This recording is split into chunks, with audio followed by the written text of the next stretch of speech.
Boom. We're live Friday night, 9:30. Look at that. 12 minutes late. Not bad. We're getting better whilst getting worse.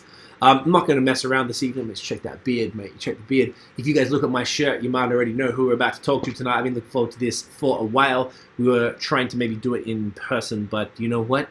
Things keep getting worse. So let's just, let's get it going while we can. So I'm just going to get started. All right. Episode 30. 30 is what? What's good, y'all? This is C-Certified Brewhead, and welcome to episode 30 of Beer and Other Shit, the podcast, Adjunct Series Quarantine Edition. 30 episodes is pretty crazy. It feels like we've been doing this like this forever. It is crazy to me. This evening, I have a fantastic lineup of human beings in beer that we're going to talk to. Let's just bring them right on. We have Noah Forrest from Beerism co-hosting with me once again. We have Jacob from Sankey and Barrette and Chris from Hops and Bros. Gentlemen, let me give you guys a round of applause. There we go. Welcome. Look at that. I love it. You guys can't hear, but I actually have sound effects. This is even funnier. Guys, welcome. Thank you. Thank you. How's everybody doing? Thanks. What's popping? Friday evening? Yeah, we're good. We just had another big release yesterday.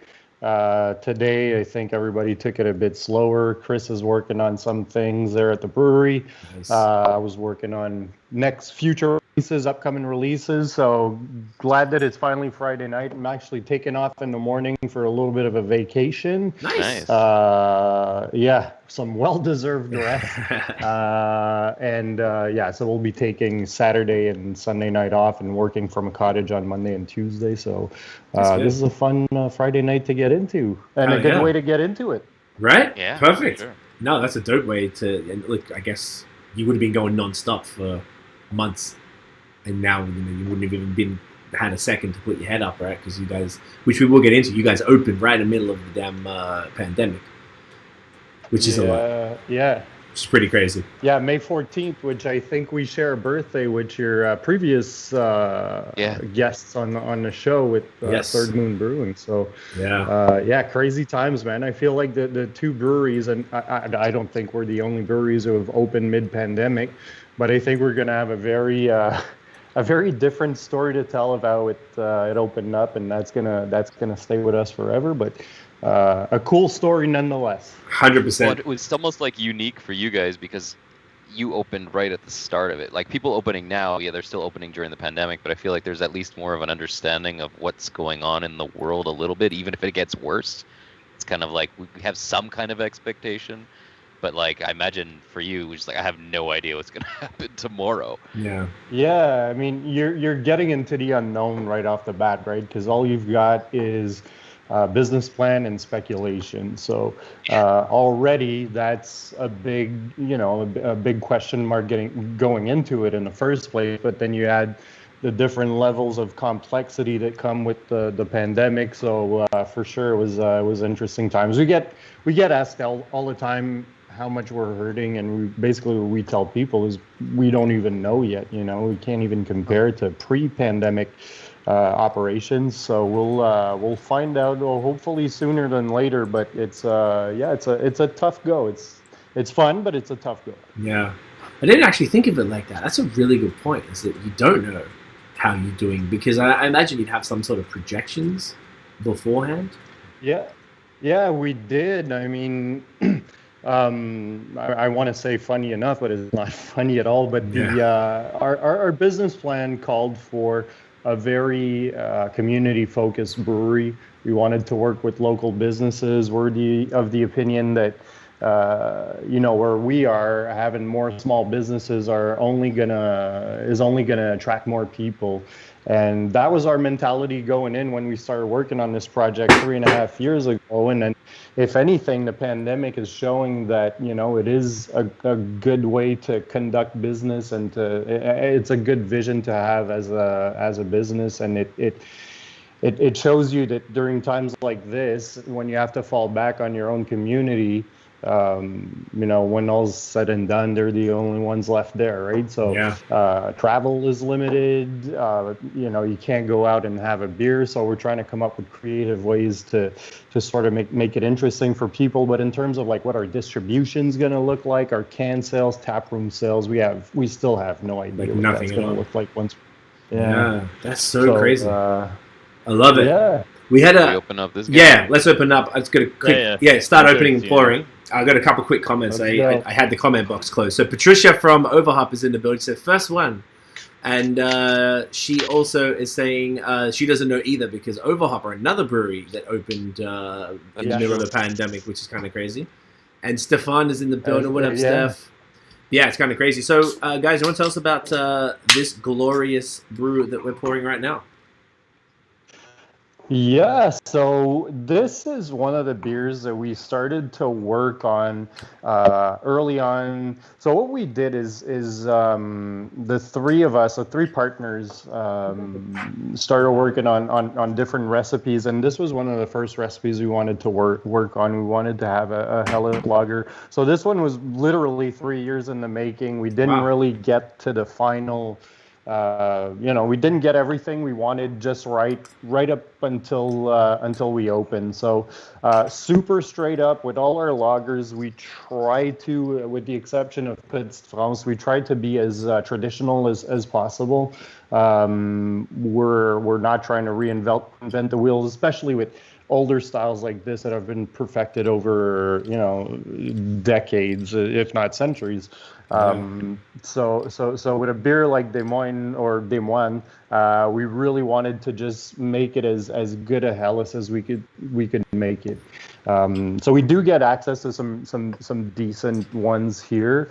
But yeah, so this was our take on it, just a bready malt forward traditional Helles lager. And I'd say it's one of our favorites at the brewery, and it's one we're very proud of. We'd in terms of hops and different beers, there's a lot of great breweries out there, but with our Helles, it's one that we'd proudly put up against any one of them. Oh yeah! Well, cheers to that, Yeah. guys. Well, I think what was really cool for me is you sent me over a bottle of this when it was still in its testing phases, right? Or you were still like doing it on a homebrew kit, so I got to kind of like see the evolution, which is really cool. Yeah. And I see what you mean because like it had I think it was a bit sweeter back then, if I'm not mistaken, and you kind of ironed that out a little bit. So it's like I see what you mean, where like you weren't quite happy with it until right when you started doing production. Like I quite enjoyed it, but I prefer it as it is now. Yeah, for sure. Well, there's the quality of the equipment we're working with. Course. We have access to much better ingredients now as well. So naturally, it was our brewer always told us, even when we were in the testing stages, that everything would be X percentage amount better than on a homebrew system. But that's one they definitely knocked out of the park. So that's one of the recipes where we're not, like we re-released Hippie Rock this week.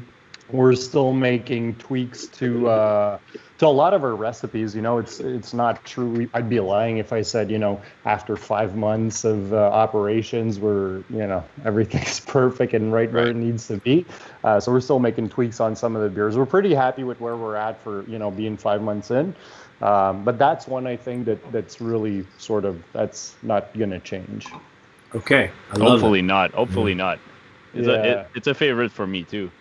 Yeah, I remember you telling me about this one, Chris, that it was like your fave, so I was actually really excited. I think the first, Tiff and I were very, sort of took the pandemic pretty cautiously, so we didn't go out in Montreal at all. And the very, very first place we even touched a glass that wasn't ours was at St. Guillaume. We went up to see Chris. You weren't there that day, unfortunately, but I had this. Chris thought I wanted the haze because he didn't know it was about that crispy life, and I was really excited to try it because he had told me so much, and I knew it would be fire at the brewery, and I was extremely impressed, man. Like, this is a brilliant example. I can absolutely see why this would go up against anything from in the province in the country.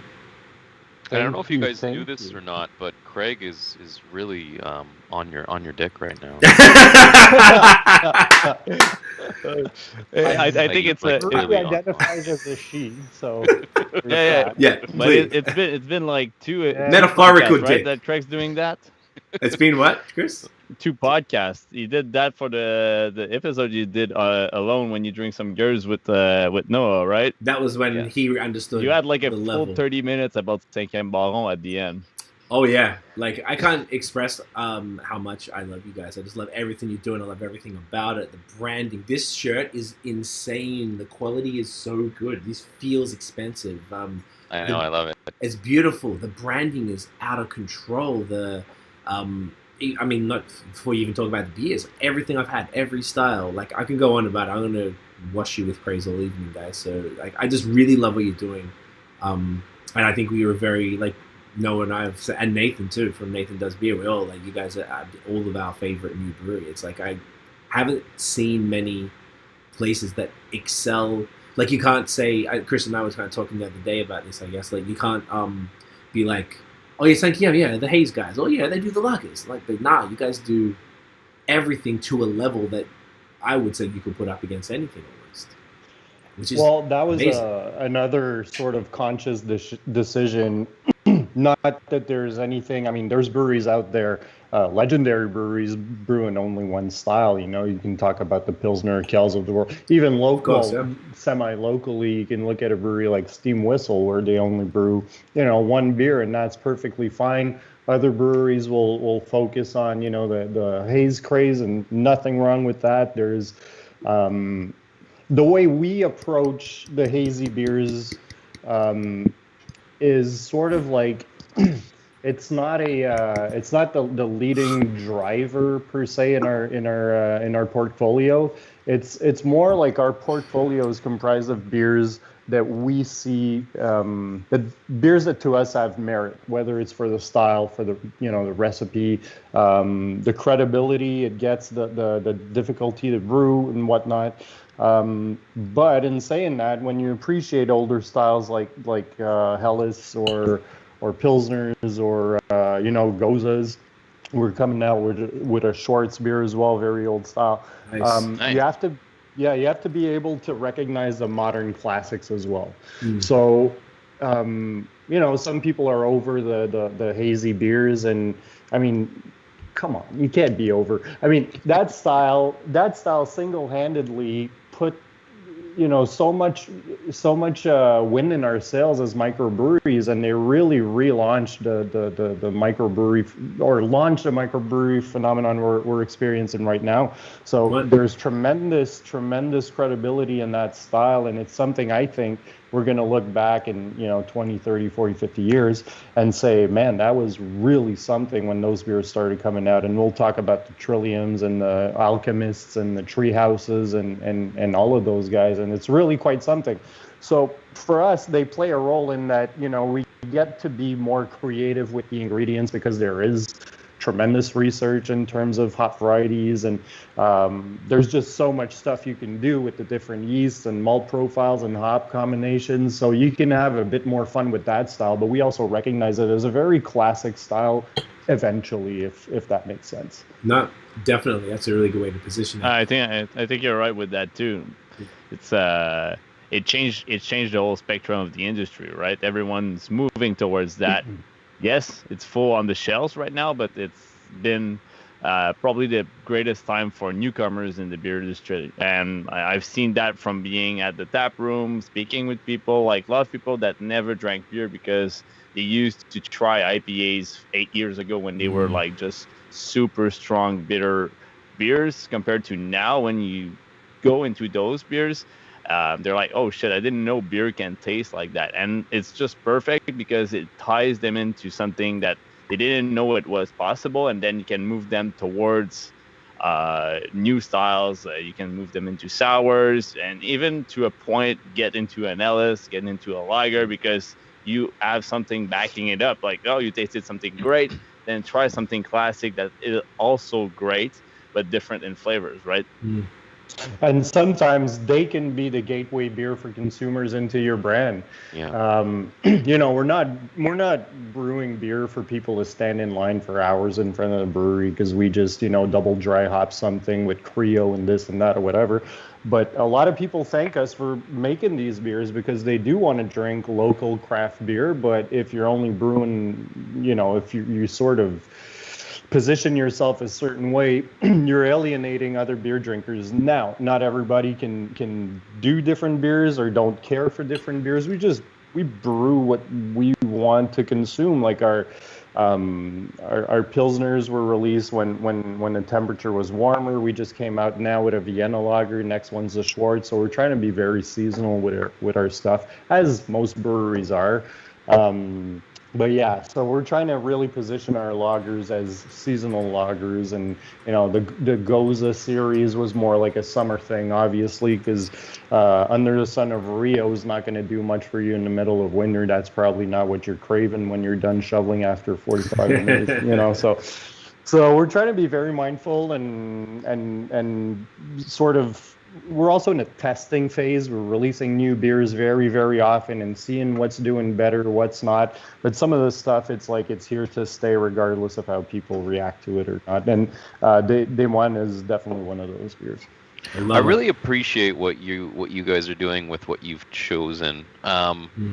I think it's funny because at its surface it doesn't necessarily look particularly unique, because there are a lot of breweries that are doing similar things, but I think at its core it really is unique because, like you said, you're not going full on like 4 different NE IPAs every release. You're not just speckling in a lager once every 2 months either. You've really kind of managed to take that very contemporary thing of taking a concentration on hops, because I mean it is a big part of your portfolio. There's always at least almost 1 or 2 for every one of your releases, which I think is great because it allows you to really tweak it and kind of perfect it while still bringing in all these other styles. Because other breweries who do like the opposite thing, where they release, they have a full portfolio of other things and then they only pop in any IPA once in a while, they tend not to be particularly great because they're not working at it like you guys are. So you're kind of bridging the gap between the two in a way that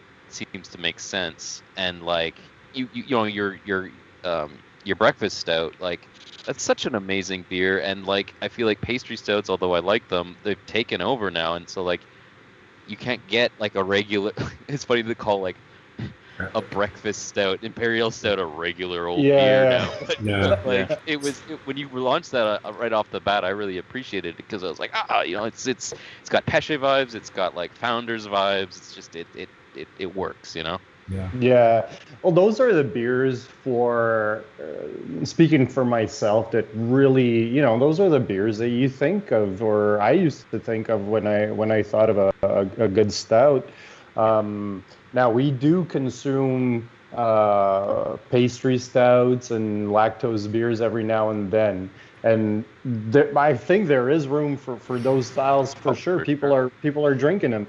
It's just, as a brewery, we took a decision to really stick to more classical stuff. Now, that decision does come with some consequences because we're filling up a 20-barrel fermenter. So our setup is that we have 4 10-barrel fermenters. We started off with four 10-barrel fermenters where we brewed all of our ales. And then we had a 20-barrel fermenter because we do a proper lagering on all of our lagers. So they take 2 months to brew. So when you think about it, you're taking a period of 2 months to brew a beer that you're going to sell for less than you're selling your IPAs. Now, I'm not going to get into ratios and profit margins and all that because it's boring and I don't even have those numbers in front of me. But, it's relatively all the same. But you are monopolizing a 20-barrel fermenter for a period of 2 months, and you're only, canning that beer after a period of 2 months where you could have done 4 times that production in IPAs. So it does cut so it does cut into your sort of revenue possibility, if I may. But in the long and the other thing about that is, when you do come out with a bunch of New England IPAs, people will like freak out, or we've seen enough of it to see that, people will freak out, they'll rush to the brewery, it'll be a big hit. Whereas I think what we're doing is a little more subtle, and it might take a bit longer for people to realize what our identity is as a brewery, because it is so subtle, because we are, pushing haze out and good pale ales and good IPAs and good double IPAs. And maybe our releases aren't as sexy as some of those other releases to certain consumers because we're putting out a Vienna lager and we're putting out a port, or we're, whatever it is, a Goza, whatever. But we think in the long term that's going to pay off because we hope to be recognized as a very well-rounded brewery. And I think it depending on the consumer, like a lot of people I think are going to find that portfolio pretty sexy too. And like what you are choosing, like what you've chosen to release are like very particular things that like you're not just throwing out a Russ or something, right? Like you're doing a robust porter, which I'm in love with. You're doing like all these very specific beers that have like a slight following to them, even though they're not the smoothies, haze, or pastry, which are like the three things now, right? Like Yeah. I think there's more subtlety to it, and I think there's still a lot of people who definitely appreciate that. For sure, and we- we kind of want to leave. There's a lot of good drivers in that lane. There's a lot of good breweries that we appreciate that, we'll run out and we'll grab their beers whenever we can. But yeah, we just want to offer something a bit different while still, showing we can hang out with the haze bros and the haze girls, and so so it's just about having a well-rounded portfolio, showing what we're capable of doing, and then just brewing styles that we appreciate, and like I said, styles that we find have tons of merit. Yeah, it definitely makes it more interesting, I think, that you have this eclectic lineup, because you like you guys are all saying, there's different breweries. If you want a certain thing, there's a lot of breweries that would do just that thing, but you can get fire everything from you guys. It's like a one-stop shop, and I feel like arguably that isn't as common as a brewer who maybe specializes. So I think it's arguably also much tougher to be exceptional with Crispies, with haze, with the stouts, with the more traditional styles like the porter and the Vienna lager and things like that. Like you said, aren't as sexy, but when they're well made, like people appreciate that. We've even seen the funny thing, and thank you, really appreciate it. But the funny thing is, and I don't know, maybe you guys could touch on that, but I know there's a brewery in where is Resilience and Schilling out of? Is it New Hampshire or? Resilience. I don't even know. Is Schilling the brewery or the beer? Schilling is it's a weird thing. So Schilling is a brewery. Let me look it up on my phone because this is bothering me. But Schilling is a brewery, and so is Resilience. Apparently, they're the same brewery, New Hampshire. But they brand New Hampshire. There you go. And Schilling is pretty much their lagers and everything, and then Resilience is like their IPA line. But I just thought it was funny that they would keep them as separate brands. Huh. Yeah, like even I don't know. Yeah, there you go. And like, my question is, if that is the case, it could be different owners like Halcyon and BAOS, I don't know. But if it is the case, like, which brand do they think would hurt the other one, Yeah, that's it. It is a little strange to like split it up that deliberately. I guess they've just got two different brand identities, and perhaps they had Resilience first or something, and the Schilling line didn't meet that brand, which is another way to do it. Go on, sorry. I was just going to say, or for some reason they think that consumers will not cross over, so they need to have the brand separate, in the sense that like the lager people are going to be one group and then the haze people are going to be another group. But I think it's been pretty proven recently that like the crossover is very much. Oh yeah. Particularly with the crispy ones, my favorite, and I guess like every brewery that you can think of, say like the other half. I was always weird at first, say like 2-3 years ago, when I first went there. I'm like, oh, there's a Helles Lager on the board, and then 27 IPAs.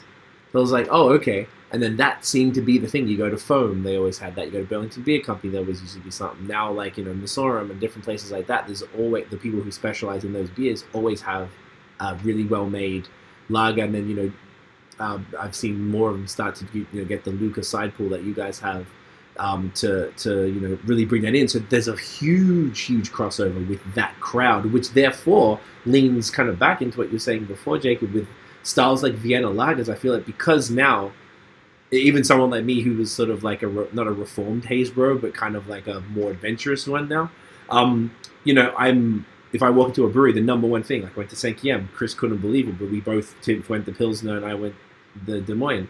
So like, that's the most interesting to me. I want to see that first, and I feel like that's part of it. So now if you had a Vienna, I'm like, well, if the Helles is that good, the Vienna's got to be fantastic. I know, got a Schwarzbier, bless you. You got a Schwarzbier, I love those things. Let's go. You know what I'm saying? So it almost turns this whole thing once again, coming back to what you said earlier about the fact that, and Chris was touching on too, about how Hayes has really opened up beer to a whole new audience.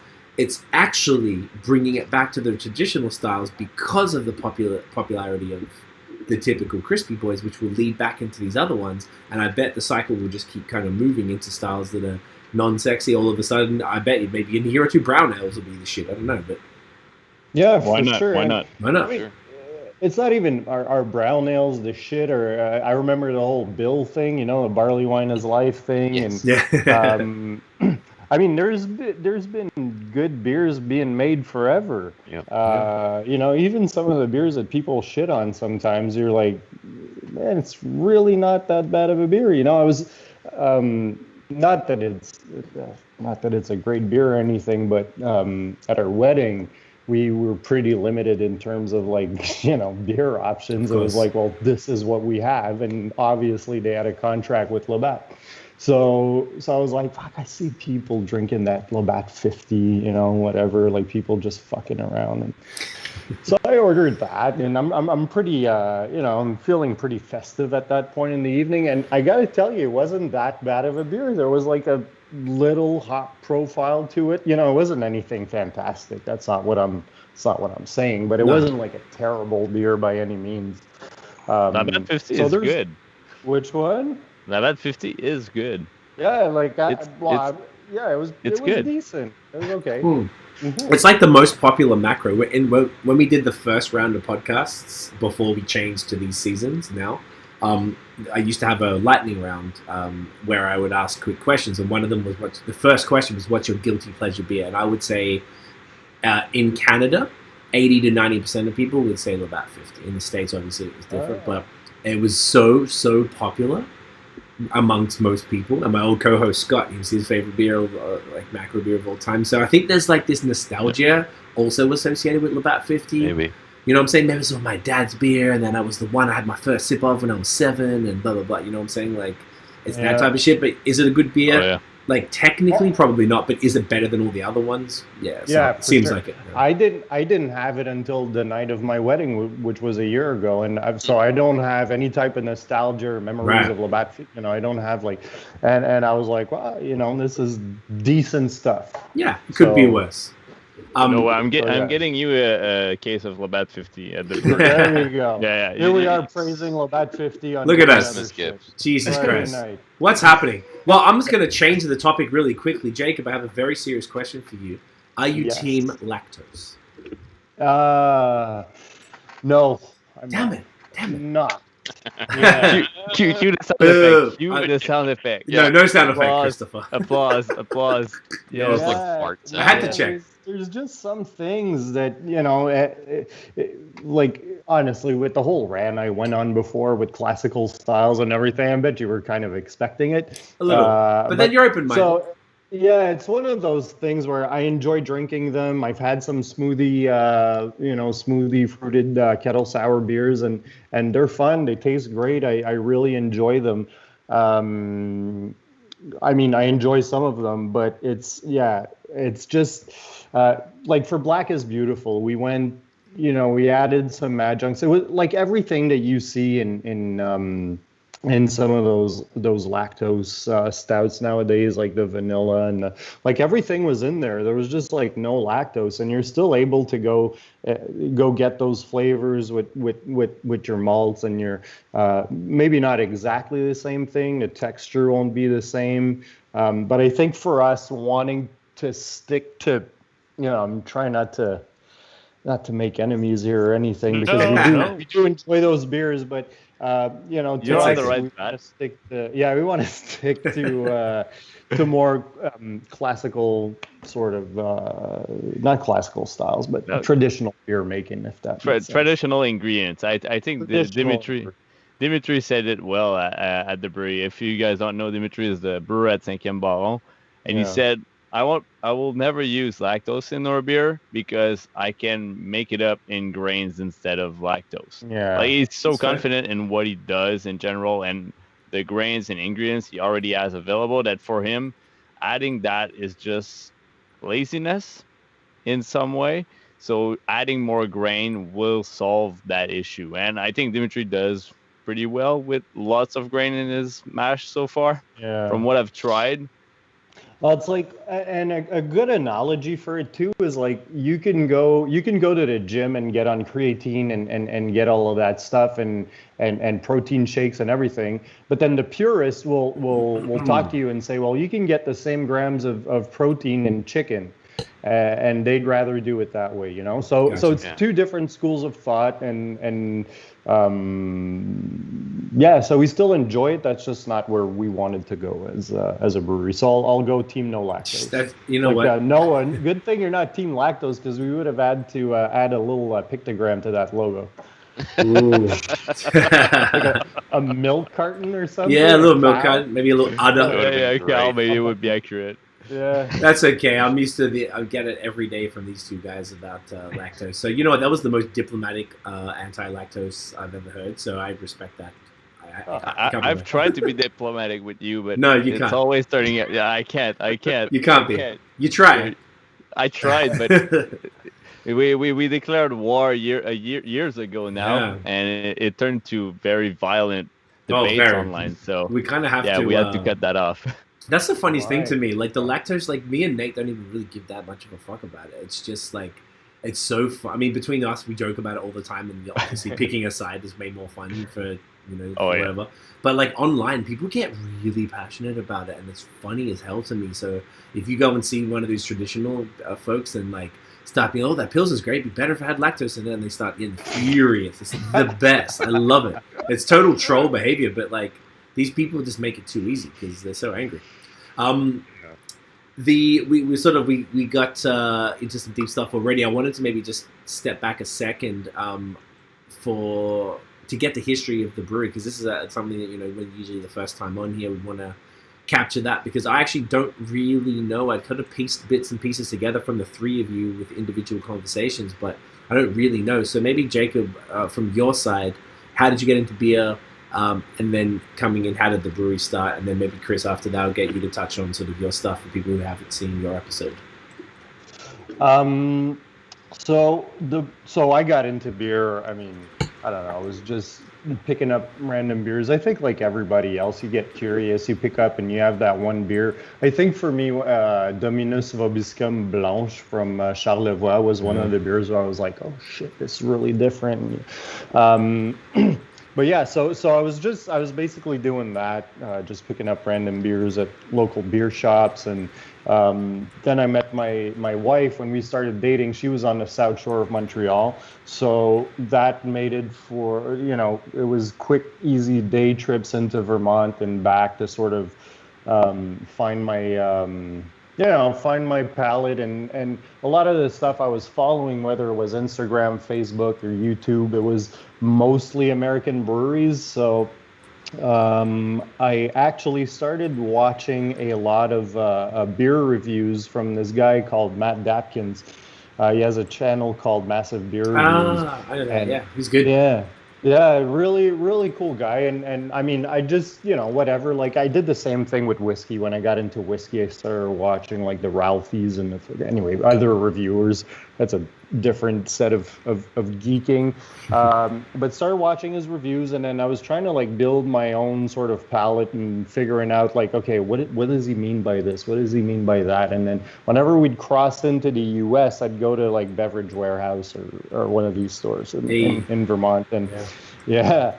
And I would, the guys would try to sell me some of the Vermont stuff, which was amazing. But I was always trying to get like some of these beers that I was curious about that I had seen on the reviews, because then I wanted to rewatch the reviews and really pick out like exactly what it is he was saying. And then I think over time, I'd sit in my basement and watch those reviews for like hours at a time. They're like 10-minute reviews or whatever. And I'd watch them for like, hours at a time, and just trying to like, okay, how do I pick this up? How the hell is he getting that note out of this? And then eventually you just build that muscle memory to where you're like, okay, I don't need to watch anything anymore. I can make up my own mind on different things. So that was like sort of happening. And then I got interested in, I can never stay on the sidelines if I get too into something. and beer was becoming one of those things. We were traveling more and more, and visiting breweries and stuff. And then so locally there's a really good bar. It's called L'Autreuil. They have a tremendous selection, and one of my partners used to work there. So I had seen on Instagram that he had brewed beer for a friend's wedding, and had designed labels and everything. So I reached out and I said, "Hey, listen," kind of like what I did with Noah. Noah put me in touch with the guys from Wild Shack, and I ended up designing their logo.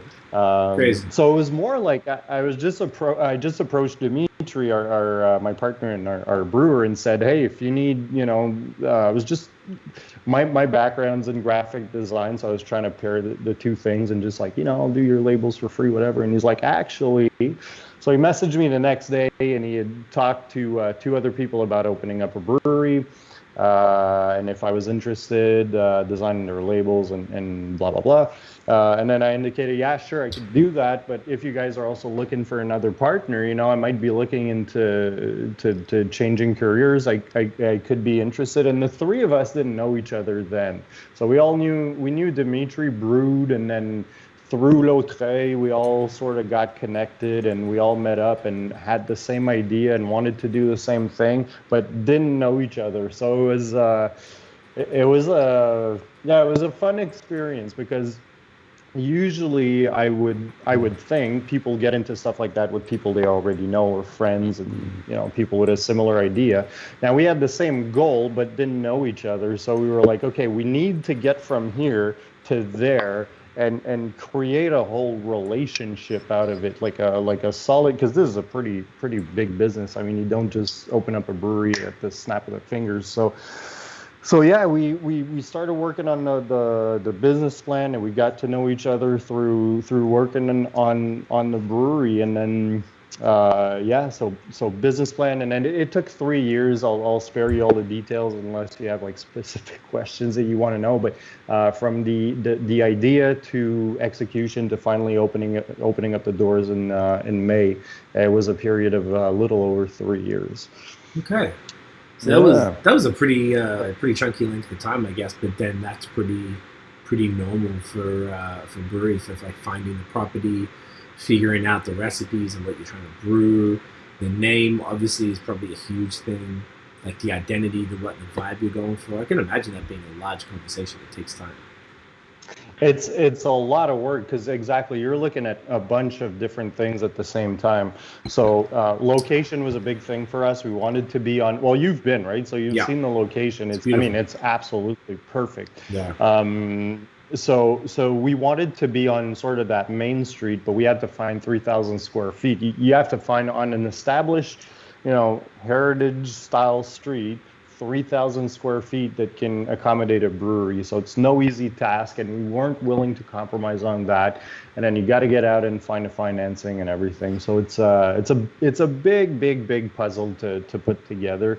But once you do, and 3 years, we didn't compromise on certain things, but we certainly wouldn't change a thing on where we are and what we're doing right now. I love it. That's amazing. Okay, that puts a bunch of the pieces together for me.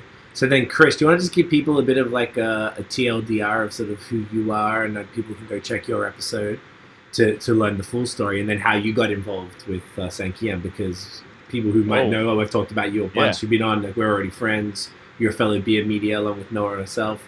But you actually are working with Saint-Guillaume in a strong capacity, so it's a perfect fit to have you on. So do you want to maybe let people know what's up?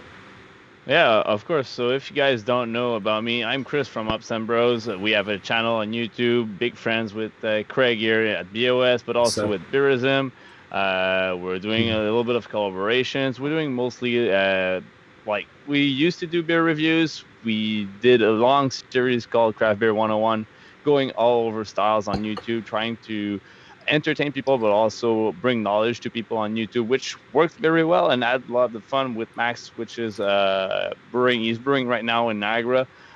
So we're some sort of like a break right now to kind of like bring our ideas together, bring new videos up. But what get me back into beer, because I used to work in beer when I started the channel like 4 years ago. then moved back to my, again, marketing roots, and then back to beer because I was getting bored because the beer industry is just so fun. But I knew Jacob and Dimitri from just hanging out at their special event because Jacob didn't told you guys about it, but during the 3 years that they were working on the brewery, they had a Facebook group called Samedi du Baron, so the Saturdays of the Baron, in which you were invited to go on that Saturday night, whether to Dimitri's place or other location around Elmer, in some sort of in pre-COVID era backyard parties where you would sample the beers, have a little bit of a snack. Sometimes there was a DJ or a band playing, and you were able to sample the beers, try them out, and just pay what you want for the beer also. That was quite cool. But that's where I got in touch with Jacob, with what the project is about, where they're going with it, and all that. So I think it's in January, beginning of January. I'm like, okay, I'm done with my job right now. Jacob, I want to go back into beer. Do you guys have stuff to do for me or whatever? Would you be interested of having me in the team?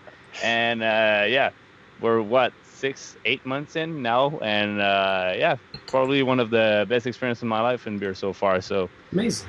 Awesome. Can you complain more about? No, I can't complain about it. It's a great team, and it's also quite fun to be back in beer, and also in the position I have being a taproom manager, having a little team around me, but also having the guys up there, having access to just see the whole process and be part of it in some way. Like, just Black is Beautiful. It's a simple beer, yet very important beer that we made at the brewery.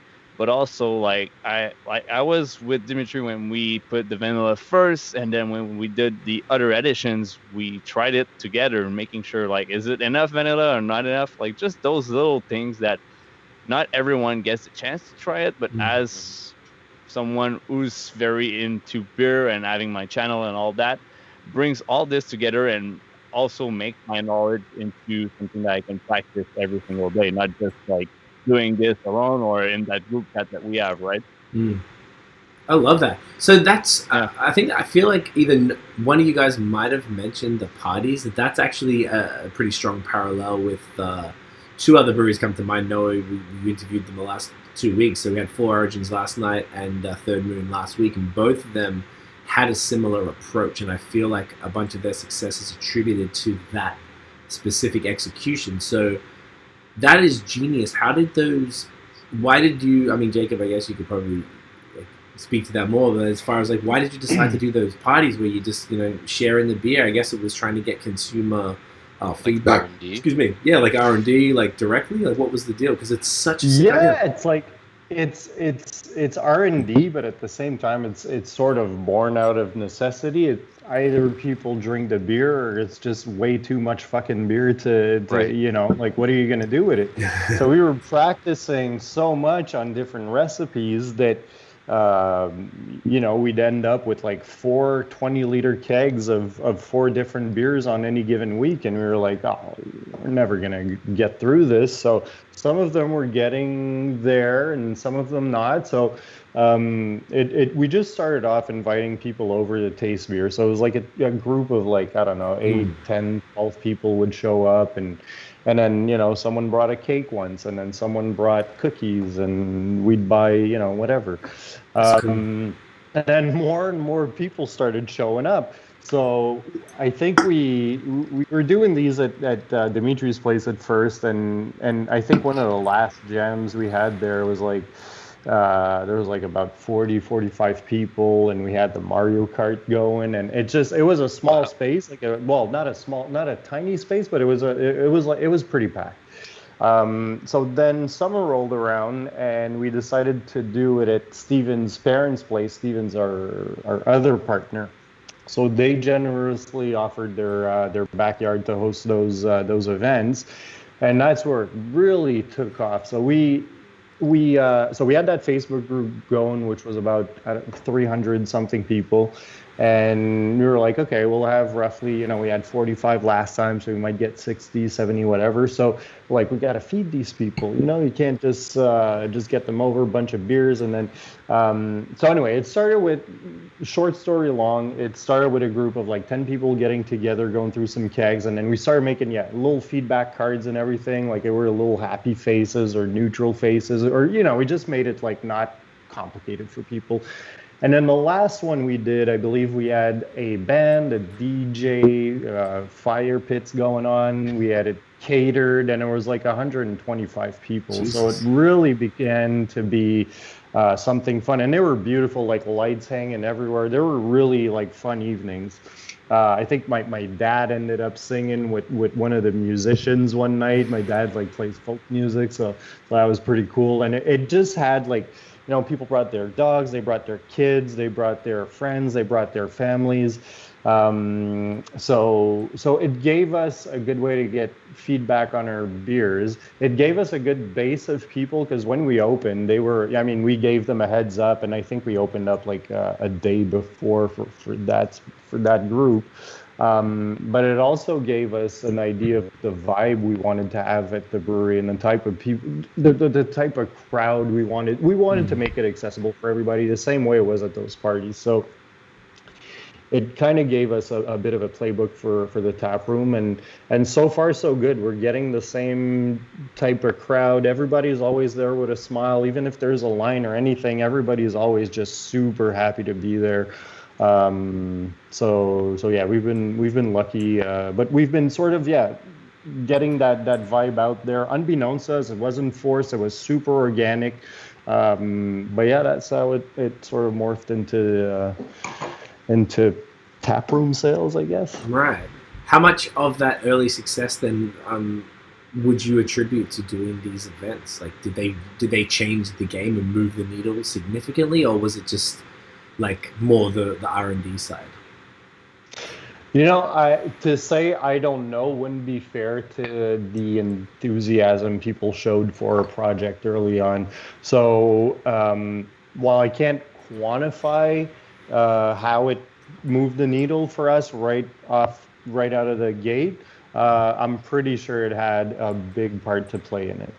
So, but again, it was all in line with our business plan, and not even our business plan, just our values as entrepreneurs to really focus on hyper local and work. I mean, we didn't want to do food. We want to serve food, but we didn't want to manage food. So there's a really good cafe with absolutely lovely owners right up the street, and wonderful staff as well. And they were making paninis, and we were like, hey, if you guys are capable of sort of like hooking up the brewery with paninis, would gladly buy it for you. And they ended up creating a job just to sort of keep up with the demand at the brewery.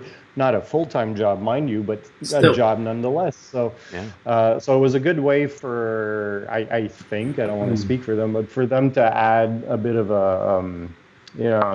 another asset to their business. And for us, it was like supporting a local, working with a local business. They also use bread from the local bakery. And anyway, it's this whole thing in Elmer where everybody works together.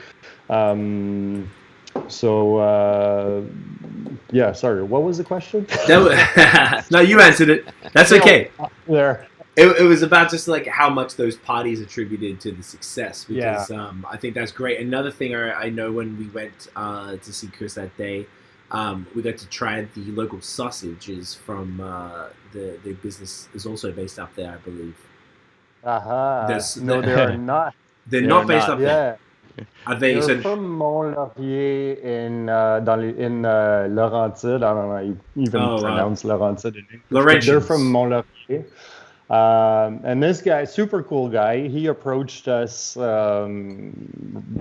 pretty randomly, and just actually he talked to Matthias, I think, one of our brewers, right? Yeah. They talked to him and showed up to the brewery, and we tried his dried sausage, and it was absolutely phenomenal.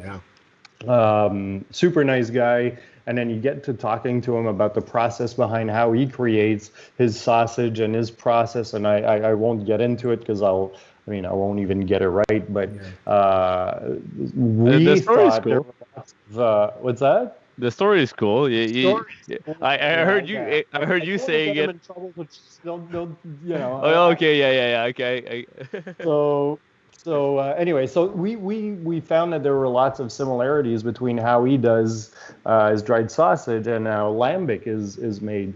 So minimal intervention, and it's even got like that funky side which you tried. So yeah, he's from Mont-Laurier, really cool business owner, and not everything we're doing is hyper local. We also have a very high standard for what's quality, so I'm glad you mentioned it because it's really some tremendous stuff. Yeah, man. I just thought that was super cool when it was just add that extra like artisanal sort of like what's the word, like complemented your products. It complemented the beer. We had it obviously with this Des Moines Lager, and it was fantastic, and it was just nice. And I know that even yesterday I saw the post from the launch, and you had other local people like selling their food and stuff, right?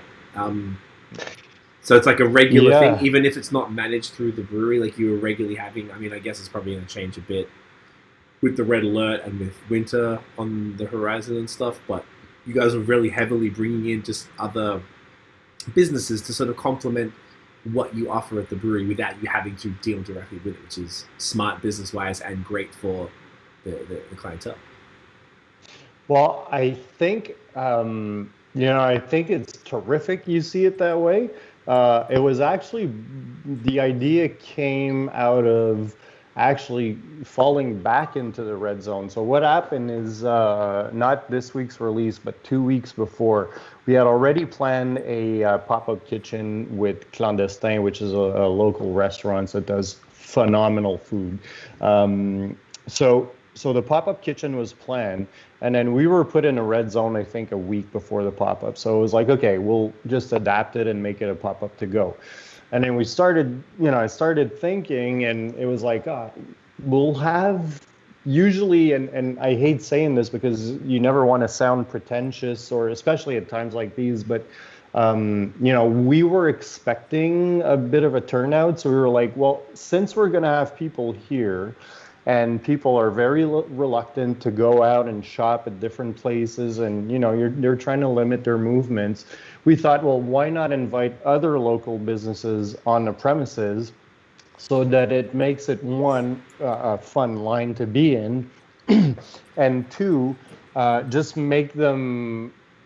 help them out by giving them a platform. It's like, hey, there's going to be 150 people here, or whatever, how many people are there, but they're going to be here, and if you guys just show up with a tent, we can minimize movements, and then it's a great way to tell consumers to say, hey, in one outing, while you're just out buying beer, the coffee people are going to be there, the restaurant people are going to be there, so you can just, while you're waiting in line for beer, you can do all of these different things and support. I mean, the release this week, I think we had 4 local businesses in on it. Nice. Selling food, selling merch, and selling what was the other one? Chocolate, local chocolatier. So it was just, that idea came out of like, hey, let's all make it through this pandemic together, and if we're going to have, so the next one, it's going to be other local businesses that we'll invite over to sort of take advantage of a cluster of people all together. And people have responded tremendously. Nobody wants to lose their local businesses. You never know when those entrepreneurs are going to come back, and we see strength in numbers in our community, so that was the intent behind that. So we'll definitely keep doing it once we're post-pandemic, but not to a point where we're hurting our panini friends up the street, right? So we'll keep doing fun stuff. It's probably not going to be at every release like we're doing now.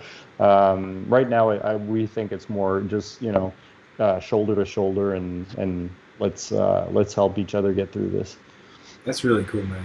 I love it. Speaking of the community, one thing that it really is important that you guys did was participate in the Black is Beautiful that Chris was mentioning earlier. Obviously, it's really important to us. We are a diverse team here at BAOS. Also, we just believe in equality for human beings, and I know you guys do too. The sad part about all of this is that you guys were only the 3rd brewery in Quebec to sign up for this initiative. We had Marcus from Weathered Souls on, and he explained that I think people don't understand what the initiative is year round. Like, you could do this beer every month if you wanted to, if it's not a imperial stout that takes ages or whatever.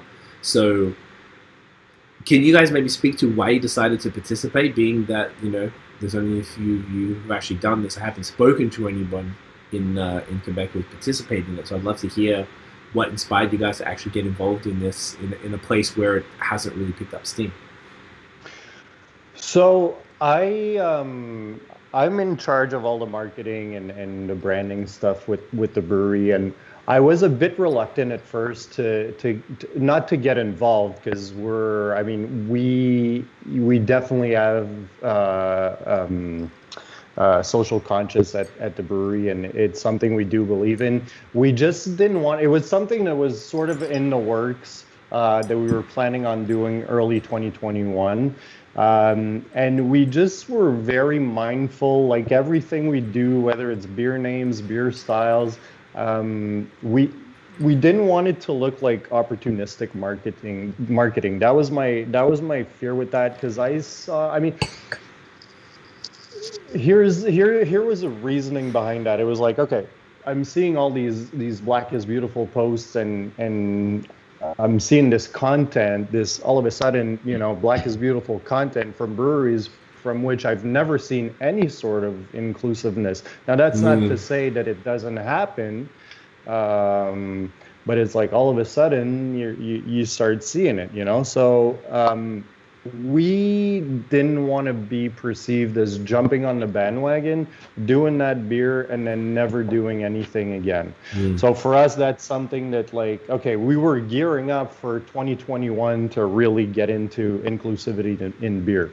Now it was like, okay, so we're gonna do that, and then there might be a gap between now and 2021, and we just didn't want to be perceived as and all of that was more me struggling and calculating things in my mind, when the whole time the real goal is to, like, the goal is that everybody sees those Black is Beautiful beers on their Instagram feed. So in my own way, I was making it about myself when it really shouldn't even be about me. So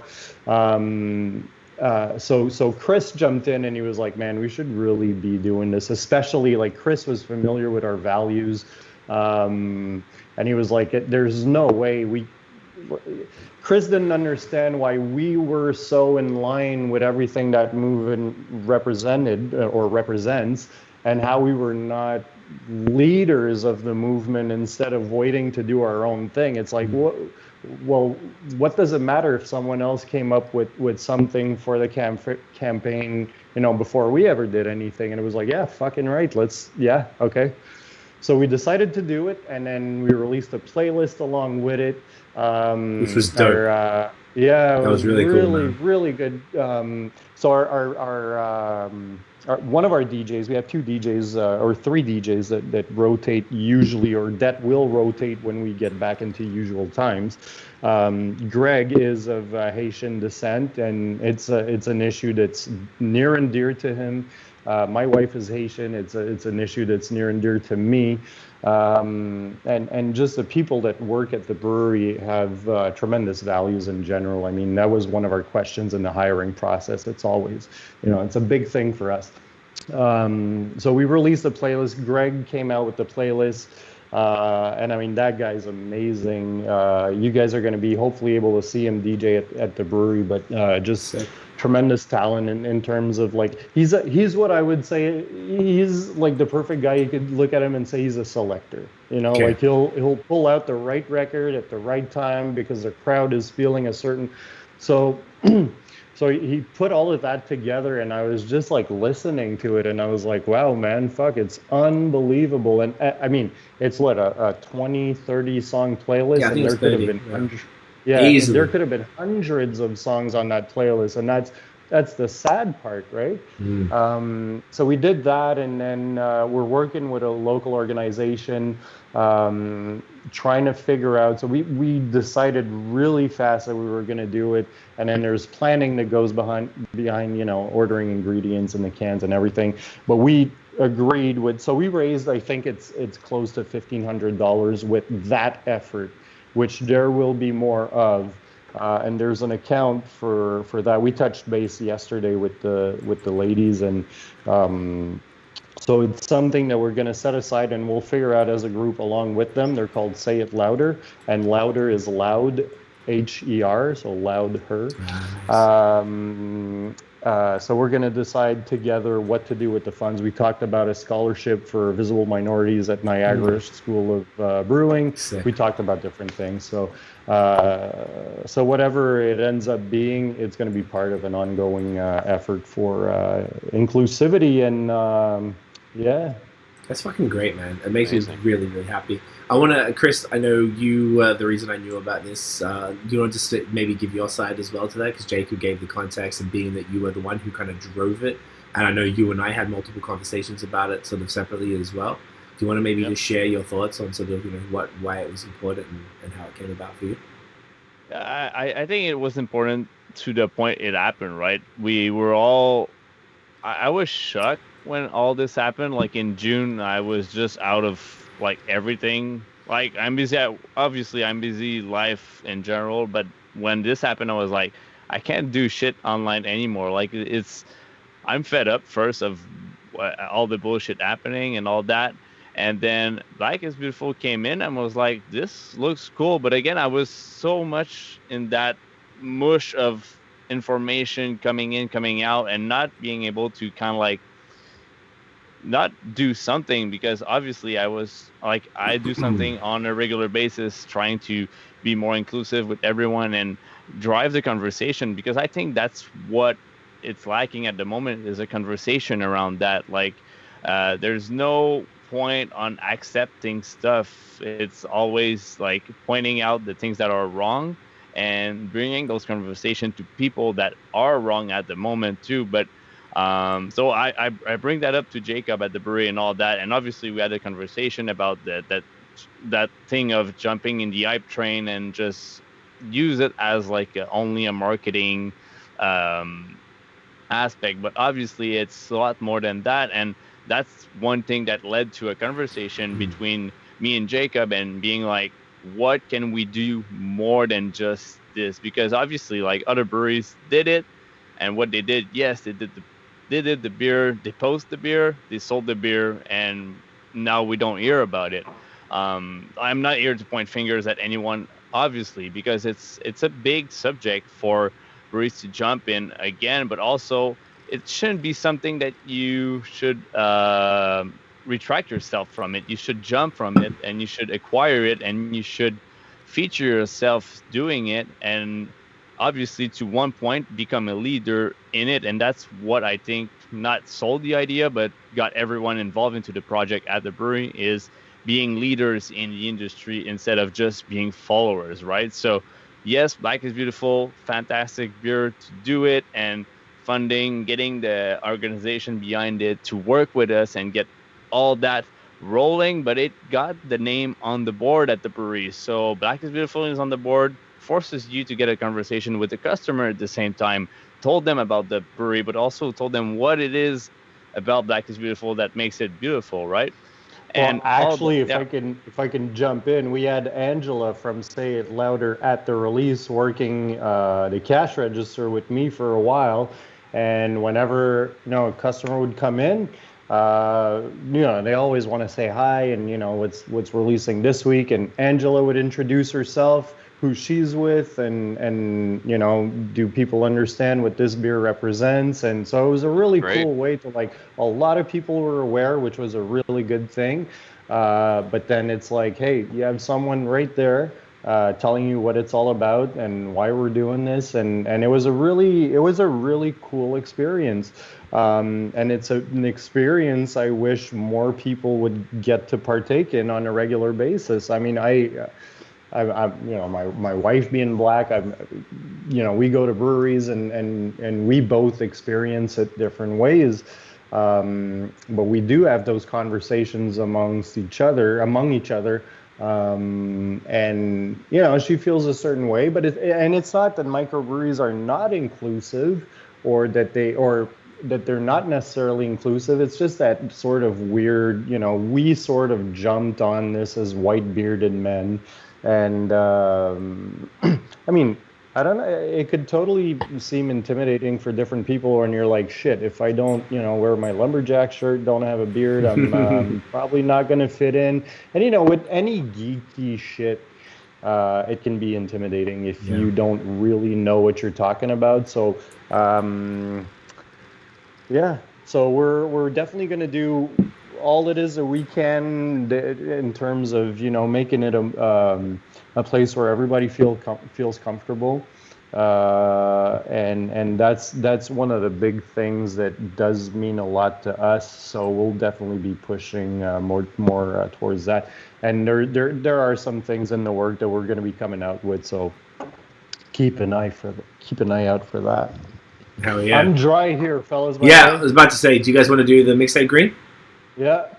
I'm just gonna have to grab it from the fridge if you give me a couple of minutes. I have to get out of the closet real quick. All right, you guys go do that. Me and Noah can talk about it. I'm gonna take a piss, but you can grab it anyway.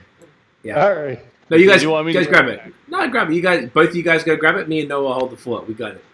Yeah, you sure? You sure? Yeah, man. We're sure. We'll take a piss once you're back. We know how to talk to each other. Yeah, it's okay. Yeah, but we just jazz about lactose. Yeah, so lactose is. You listened to last night's, Chris? Because I went on a lactose defense. It was bad. When was this? Last night? Yeah. Yeah, you did. Mike. Do you know why? You were just kind of giving Mike shit, though. Yes. You got attacked for lactose and you defend yourself, or you defend yourself against lactose? Oh, I was defending lactose. Oh wow! Why? Because Mike from Full Origins. Go get your beer. Go get your beer. God damn. Or we can talk about it offline. Yeah. Hopefully. Oh man. Yeah, people should go check last episode because Mike doesn't like lactose from Full Origins. Yet we were drinking one of his lactose beers, and it was actually very funny how much you were like goading him, just giving him shit. It was fucking great. I really enjoyed it just because it was like he's like yeah, whatever. He was getting annoyed. I like it because you can tell when people really hate something like lactose, and then there's something that he did that actually used it. You can tell he was a little annoyed about it. I can pour it. I was just waiting to pour. I don't know. I don't know the rules of BAOS. Ain't no rules, bro. I just do what I want, man. Yeah, you know what? You are a renegade. And Rebel. Have you had this one before? Or this is your first time with green? No, this is my first time. Pop in the green. This is their first time doing this one. Oh, that's probably why then. Okay. So this one is a 6.5% New England IPA. Smells amazing. Yeah. What's wait for Jacob. Yeah, Jacob, yeah, tell the hub. Maybe we could just sit here in silence. Enigma Galaxy. Okay, I'm gonna write that down. It's that Galaxy, man. Straya. Straight up. I hate Galaxy in general. It's not my favorite. Yeah, I think it's too pungent. Wow. Yeah, it's not A-list hop. It's something you put in the background to build on it, right? It does take over. Something we put forward. Yeah, it takes over way too much. It's dusty. I'm just gonna take a piss. Keep talking about it. Fantastic. Yeah, it's a nice balance. I'll just jump over back. But yeah, Enigma Galaxy, you said? Yeah, Enigma Galaxy in this one, and it's phenomenal, right? It's kind of like a blend. I like me some Mixtape green. Best one so far, I think. There's some of our beers where I'm just like, yeah, this is good. Like I actually, funny story, I had to go out to Rapido, which is a local store, and buy a Mixtape green today because we were out at the brewery because Christophe took it all. Yeah, I saw it. Yeah. Super embarrassing. I walk up to the counter and I know the owner there, and I'm like, yeah, this is embarrassing. She's like, what? So good times. How's the pandemic affected you guys, the vloggers and bloggers, and I would have. I mean, me and Craig talked about this once before, but I assumed right out the bat that I don't know, like we get sent stuff, right, sometimes, and obviously we buy a lot of beer too and whatever, but we kind of both assumed that once the pandemic hit, like we would start receiving less and there would be less promotion in general, but like obviously I think at the beginning everyone was confused about what was going on, but I didn't see the big picture in that, like, this is the time that they want to promote the most. So like I remember within the first few weeks, well, like, you know, when things kind of settled a bit, so like a few weeks into the pandemic, like I was just receiving boxes and boxes of beer, like constantly, like new breweries just contacting me like, hey, we're doing this, we want to try and send you something. But also a lot of breweries, like a lot of brew pubs, switching to cans pretty quick because otherwise they're screwed. So that kind of promotion, and everyone being at home and people just consuming a lot of booze more than ever before, I think. For those who obviously didn't lose their jobs and could afford it, were probably buying a lot more booze than they did before. So yeah, I mean, in terms of like the blog, social media stuff, probably more interactions since COVID than before. For sure. Oh yeah, for sure. Yeah. It's actually crazy. The beer mail really these, surprised me. Like, I feel like for you, Craig, this new format's kind of a blessing in disguise. Like, it doesn't make up for being in person, but it means that, like, you know, on a Friday and Saturday night, you can host all these different brewers and owners and media. The Iceman pour. Sorry, that was Tiff. She did. The Iceman pour. She was getting the photo. That? I can't see it. Oh, I put it back down. She was getting the. We used to do the photos afterwards, and then the other night for Third Moon, Tiff just started taking pictures of as I was pouring it, and they came out so much better. So our new thing is she just gets the other camera while I'm pouring and stuff. So I already poured it, not thinking. So then when I went to take a piss, she just took a nice photo against the thing. You know what I'm saying? Content over content. Yeah, this is my favorite mixtape for sure. Yeah, man, this is fucking fantastic. But you are right. This, like, the way that it worked with us before was that we were just doing random podcasts like this. We got up to episode 159, the last one with Nate, who's our lead blogger and a good friend of all of ours. And that was it. And then I was like, we were like, all right, Tiff was like, yo, she always wanted to make it like a not like NPR, but like more of a more thought out season where, like, in the first season we did was called Against the Grain, and we were interviewing all the breweries in Quebec that were making haze when it wasn't popular. So we had 6 breweries that we chose without going too far from Montreal. We probably would need to rent a car for. So we got 4 of them done, and we had Bar Canada and Boreal booked in the week of when lockdown started, of like that March week. So we were like, fuck. They both cancelled because we couldn't do it. We're like, okay. And we did another series. So that was season 7. Season 8, we started filming at the same time, which was building the brewery. We were following Overhop as they were building the brewery. So we filmed episode 1, and then COVID happened and we couldn't go back to film anymore. So I'm like, fuck. So we kept that as that. Then we made this season 9 because we thought we might go back. But at first we didn't know what to do. We're like, all right, we have to keep this train running. And I think it was just Tiff and I who were doing it just from home. And then I was like, oh, and I got this software. I went to Stefan, who I'm not sure if he's still here, but he used to live on our floor in our building. And he has like 160,000 subscribers on YouTube. And he was using this software to go live. So he told me about it. And then I realized that this software has a Skype edition that lets you bring people in. So then I think I had Noah, Chris, and Nate on separate weeks to just get their friends on. Matt from Vox and Hops. And then I was talking to people. Like, I was just talking to you, Jake, when you sent me the thing. I think I was just like, yo, let's just do it. Like, this isn't optimal, like Noah was saying. I would much rather sit there with you guys in the brewery.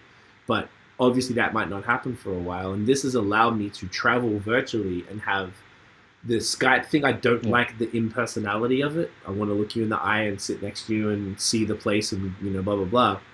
But the closest thing I can get to it is that we all have the same beer. And that's really brought it together. I wasn't really doing that to begin with. And then we started doing that recently, and it would just work so much smoother. So Noah, you're right, man. It's been really cool because now we've been able to, this is 30 episodes in, so it doesn't sound like much when we had 160 of the other one, plus the other season that we got out, and blah, blah, blah. But it's cool. It's really nice because we've had, you know, like Texas and California, Australia, like all over the place. We've been able, you know, across different, you know, regions in obviously Ontario and Quebec primarily, but it's been really nice. It's definitely been a nice little like bonus to be able to do this. And, you know, usually, and I'm not over planning it. It was like you and I were talking, Jake, and I was just like, yo, man, let's do this. And you were like, yeah, hell yeah, boom. You know, it was super organic. I haven't been like, hi, my name's Craig. Would you like to be out? Like, I haven't been doing that shit. So, which is fine too, but I haven't needed to because sorry, but that's how you got in touch with me first time when we did this. that's true. That's true. Yeah, well, that's how you got in touch with me the first time. So there. Oh, look at that. There's nothing wrong with proactive reaching out. I don't. Do you guys already talk about this beer and let everybody know what's up with the beer? Oh, Did we cover that or? I think we just said the hop profile, but we didn't talk about Mixtape as a whole. Yeah, talk about the series, It'd be cool guys. to hear about that. I love this series. So- This is like 4 beers deep, I think, in this now, right? Yeah, we're 4 beers deep in this one. So this is our, I mean, a lot of breweries have them. This is our series to sort of like fuck around and have fun with different hop profiles and Great. yeah, just mix them up. So I grew up with hip hop. I grew up with rap music. So mixtapes were like a big thing when I was young. So there's a little bit of that reference sometimes in some of our beers, and I try to use it in the more contemporary styles as opposed to the more traditional styles. Like you're not likely to see like a Helles Lager that's called a Lyricist Lounge or something like that. It's probably Great not gonna reference. happen. So Great yeah, reference. so we've got the mixtape series is just combinations of different hops. So we changed the color of the can, and then there's a little number right there on the mixtape image we got. So we just changed the number on the can, and that's it. So it's super basic. I mean, everyone's doing them right now. 6.5% New England IPA. Yeah. This is our what's going on, Chris? I'm getting my mic placed properly. Sorry. Yeah. Right. Jesus Christ, Chris. Come on. You think you're not a sorry. YouTuber? Yeah, so everybody's making them now. Everybody's familiar with the 6.5% New England IPA. So it's our take on it. It's brewed the way we like it. We like medium to lighter mouthfeels. We don't like anything that's overly thick. It's got a nice enough mouthfeel for sure. Oh yeah. But it's easy drinking. It's not heavy. Nice hop balance, and so yeah, we're four deep in this series for now. I think we're adding a 5th one by the end of the year, and then we'll probably rotate through 5 or 6 of them. I love that. I want to actually speak on that because this is something that I noticed in Burlington Beer Company for the first time in Vermont. And I've seen a couple breweries do it, but not enough really do it. You guys started it from the beginning, and that is the rotation that you're referring to. So something that I really appreciate is you guys do a real nice mix of brand new, like never seen before beers, and then bringing back other recipes. So I think that hits the novelty factor. From people like, oh, what's new? What you guys have got? But then it also allows you to refine recipes. This Des Moines is only going to get better with every batch. The mixtape, yeah. I know you brought back the red, I believe maybe even the blue a couple times. So, if I'm not mistaken, but you continually doing that now. The second variation of Hippie Rock, which was one of my faves. Celeste is a regular. You keep, So where did that sort of idea come from to not have to sort of put pressure on yourselves to sort of like, all right, fuck man, every 2 weeks we have to bust out 4 new beers. And you decided to bring these ones back. Like, how did that come about?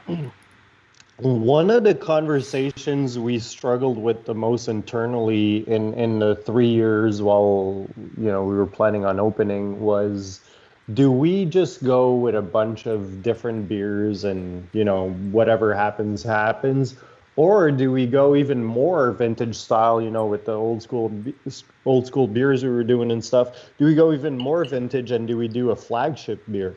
So then we were like, okay, well, if we're considering that, then what's going to be our flagship beer? Is it something like Celeste, which, I'm super happy that I can go to Vermont and get Edward Pale Ale pretty much anywhere. That's always, it's always like a fun beer. You're going for lunch. You don't want to get smashed or anything. So you've got that, 5% Pale Ale that's kicking around.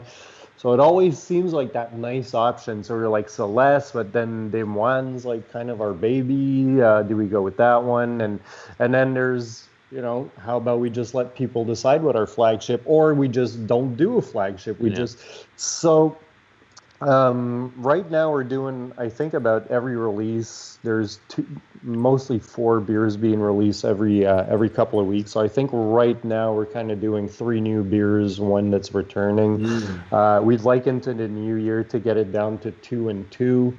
And as we move through the calendar year and we get back into spring and summer, we'll sort of find that groove where you'll see the Goza series return, and then you'll see the Porter return in the fall, and the Vienna Lager and the Schwarzbier return for winter. So I think you need to see a brewery go through a full calendar year before seeing how they're going to perform past those first 12 months, because seasonability has a lot to do with it, I think.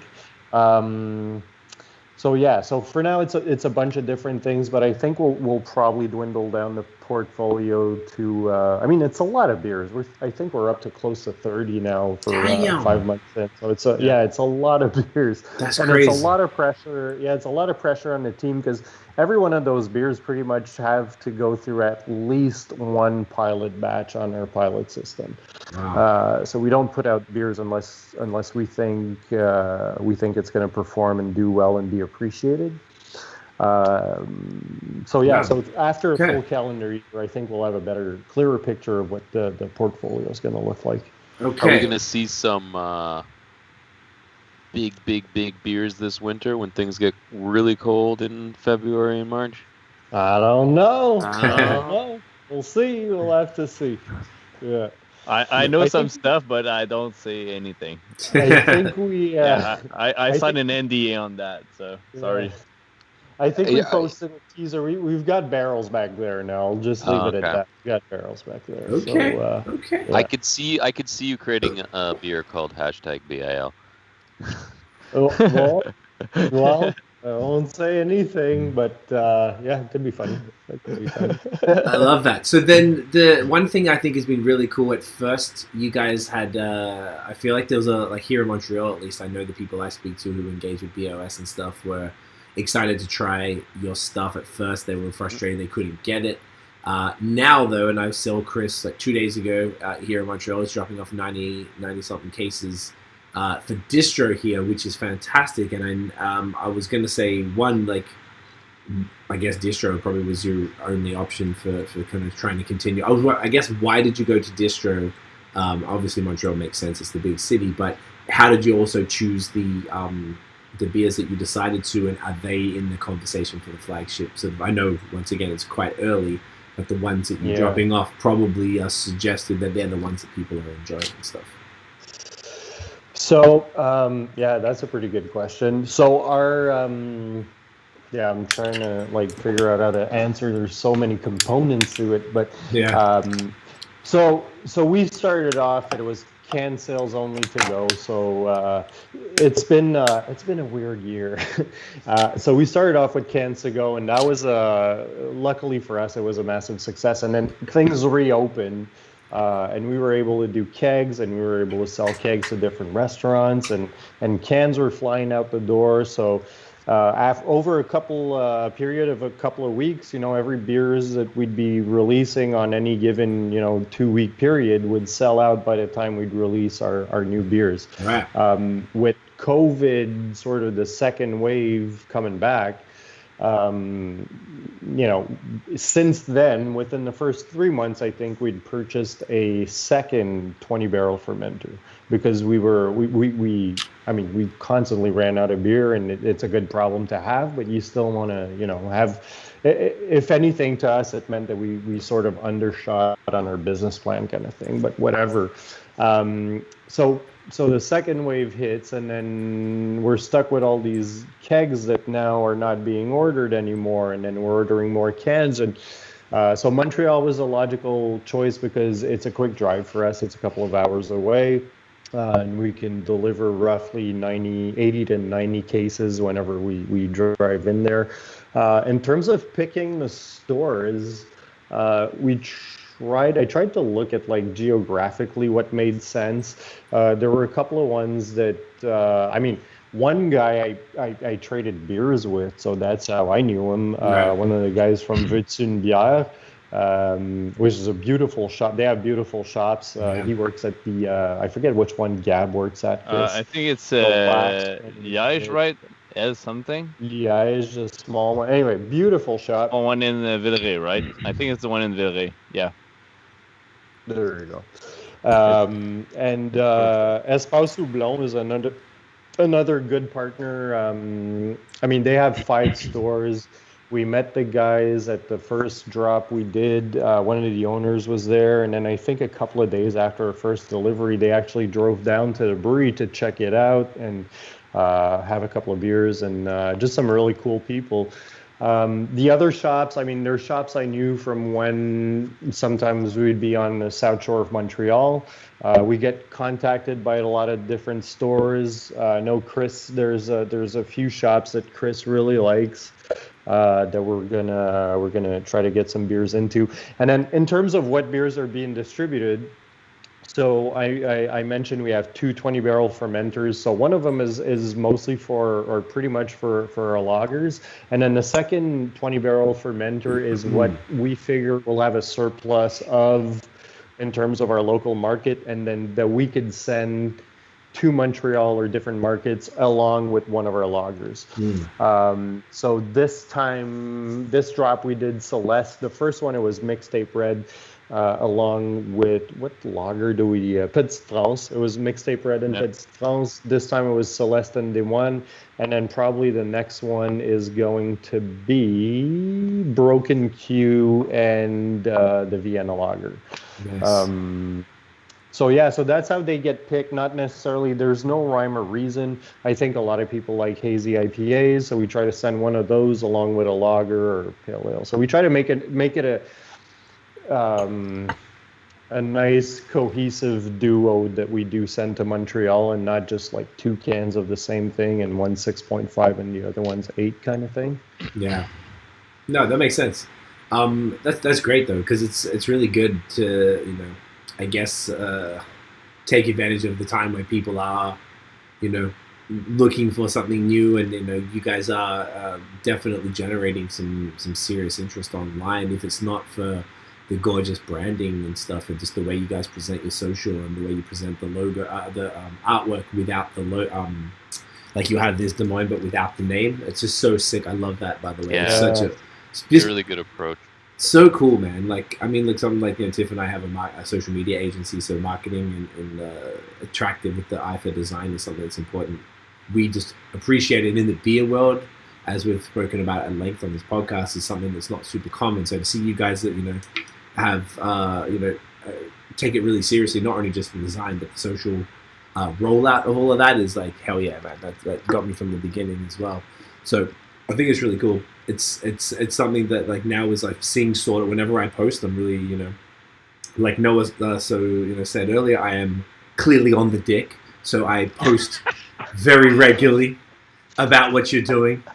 Obviously, I was biased. Thank you. Really appreciate it. It's a wonderful dick.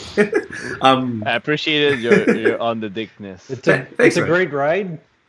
It truly is. We'll get you a T-shirt. An on the dick T-shirt. Sankia Baron. Yes. I'm on the dick.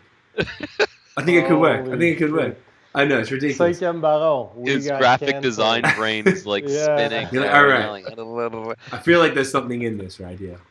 But it's cool, like, because I felt like I was, like, arguably, I was telling Chris as well, like, obviously I'm biased. If my friend is working at a brewery, like, I want to love it. Tiff is like episode name. I mean, we could. I don't know how you guys feel about that. We're trying. You do you, man. We won't share it. No, I don't. No. I could never. I'll still listen to it. I want people to actually listen to it. I don't want it to ruin it. No, but like obviously, I was really looking forward to whatever brewery go. No, sorry. I said it's funny though. It is ridiculous. It's absolutely ridiculous. That's probably even a little more ridiculous than what I'd be willing to go. So, yeah, Craig is ridiculous. I'm pretty stupid, but like that is a little too far. Yeah, I was looking forward. Like I came into this when Chris was telling us about everything, and because yourself and Noah already had a relationship and stuff like that for years and stuff. So obviously, if my friends are already liking this and they're telling me it's going to be fire, I'm like, fuck yeah. So it was even more like, I was just so impressed because there was no expectation, and which I think kind of ties back to our earlier conversation, was that there's no expectation as in like, this is the Haze guys, man, they're going to have the most fight, you know what I mean? It's just like, this is a great new brewery. And I know Chris's palate, I know what he does and doesn't like. So I know the way he was speaking about it was like, you know, the Haze, I'm telling you, the shit is fire, and like, because he knows that's what, you know. Well, so it's just like a nice, it's just such a great, I can't say enough, I could just ramble on about this forever. But it's just so fucking cool. What else do we want to touch on? So, the flagship, that was, because I completely went off track as well, because I know we were talking about the flagship. The branding, there was the dick. The dick is what threw me off. It was all Noah's fault. It's always throwing you off. I don't know why. The dick is just always there. It's out of control. Fuck, man. I'm so distracted. I can't even focus. Noah, help me out, Noah. I'm distracted. It's on Noah. As a graphic designer, I imagine being able to create new labels all the time must be a lot of fun. Or do you find that's like a lot of pressure for you to have to do that? Ooh, you know what? I think for IPAs and stuff or stouts, I think for ales in general, I pretty much just go with whatever I think works. Sometimes I just want to set a mood, so it's just a matter of. Actually, this is pretty funny. I'll get into like different things, but with the lagers, I find that I try to really be careful with the names, and really not. We're not trying to modernize the style or make it sound appealing, if that makes sense, or make it sound hip. We're just trying to make it what it is. With IPAs, I mean, there is no history to speak of, right? So it's pretty much like you can do whatever. I mean, Heady Topper, their names are all over the place. So we have fun with that one. So I think the beer names are more challenging than the label design themselves. Right. Now, sometimes I will send so we did a beer called a double IPA called Duotang. Yeah. And my whole thing was like, Tang being like an old school like orange drink. So the label was like an orange falling into like essentially juice, right? And it was like an orange can. So I send the artwork to the guys, and they're like, "Oh yeah, we love it. All right, let's go with it." Now our brewer Dimitri, my partner Dimitri, thought that I wanted the beer to taste exactly like orange juice. So he got these like HP 104 experimental hops and like a super weird combo of hops. To like he's like, no, this is what's gonna make it exactly taste like orange juice. And it was like, man, I was just really trying to like set a mood. Like really I know. So I was like, let me throw like a real hard one at him with the next one and do like a caramel dipped apple with like nuts on it and stuff. And a steak in the background. Yeah, exactly. I know. I was with Dimitri when he saw the label, and he's like, Chris, did you see it? Like, yeah. There's an orange on it. I'm like, yeah. It needs to taste like orange. I'm like, yeah, kind of a little bit. He's like, I'm fucked. That's not my recipe. I need to do something else. Yeah. So he changed the whole recipe because of the label. Beer label. So didn't that beer come out amazing? Work on our communication. That beer came out amazing. I didn't actually get to try that one, but I heard my friend Nathan said it was his favorite one in a while. So it came out pretty good. I heard it was good. It was really good, that one. That was a cool year for us. A lot of people, and I've actually had people comment on it and approach me and talk to me about that beer, and they said like, well, why did you call it a New England IPA? It's like, it's orange, it's not really necessarily hazy. And they were like, you should have called it just like a double IPA. And I was like, well, those first New England IPAs were exactly like that. Beer to me tasted like Lawson's Double Sunshine. That's what it reminded me of the most. It was just like pioneer, and there was a deeper malt profile, and I just thought that beer came out phenomenal. And it reminded me of crossing over to Vermont to buy my hops and sort of come back and enjoy them in Montreal. So that was a nice little nostalgic trip. I like that. Yeah. That was the other thing. Like, where did the inspiration come from for this like clean ass design? Like, with the everything's really clean. You're really letting this background image do a lot of the talking. Yeah, it's my background is in graphic design. So prior to the brewery, I had a graphic design business for 15 years. Right. I did marketing campaigns for the local gas energy company. I did some marketing campaigns for the Ottawa Senators. I did some for the city of Gatineau. So, like, my background has been in this kind of stuff. Now, the area is very governmental. Like, it's very it's a federal government. It basically is the big job here. So my aesthetic has always been sort of in that clean kind of look. So it was just for us. I think we just wanted to set a mood with each can design, and the best way to do it was to use pictures of whatever it is, right? So on some of the gozas, we'll use like a picture of a city, just to set the mood. Like the Rio one, feels kind of beachier, and the Miami one as well.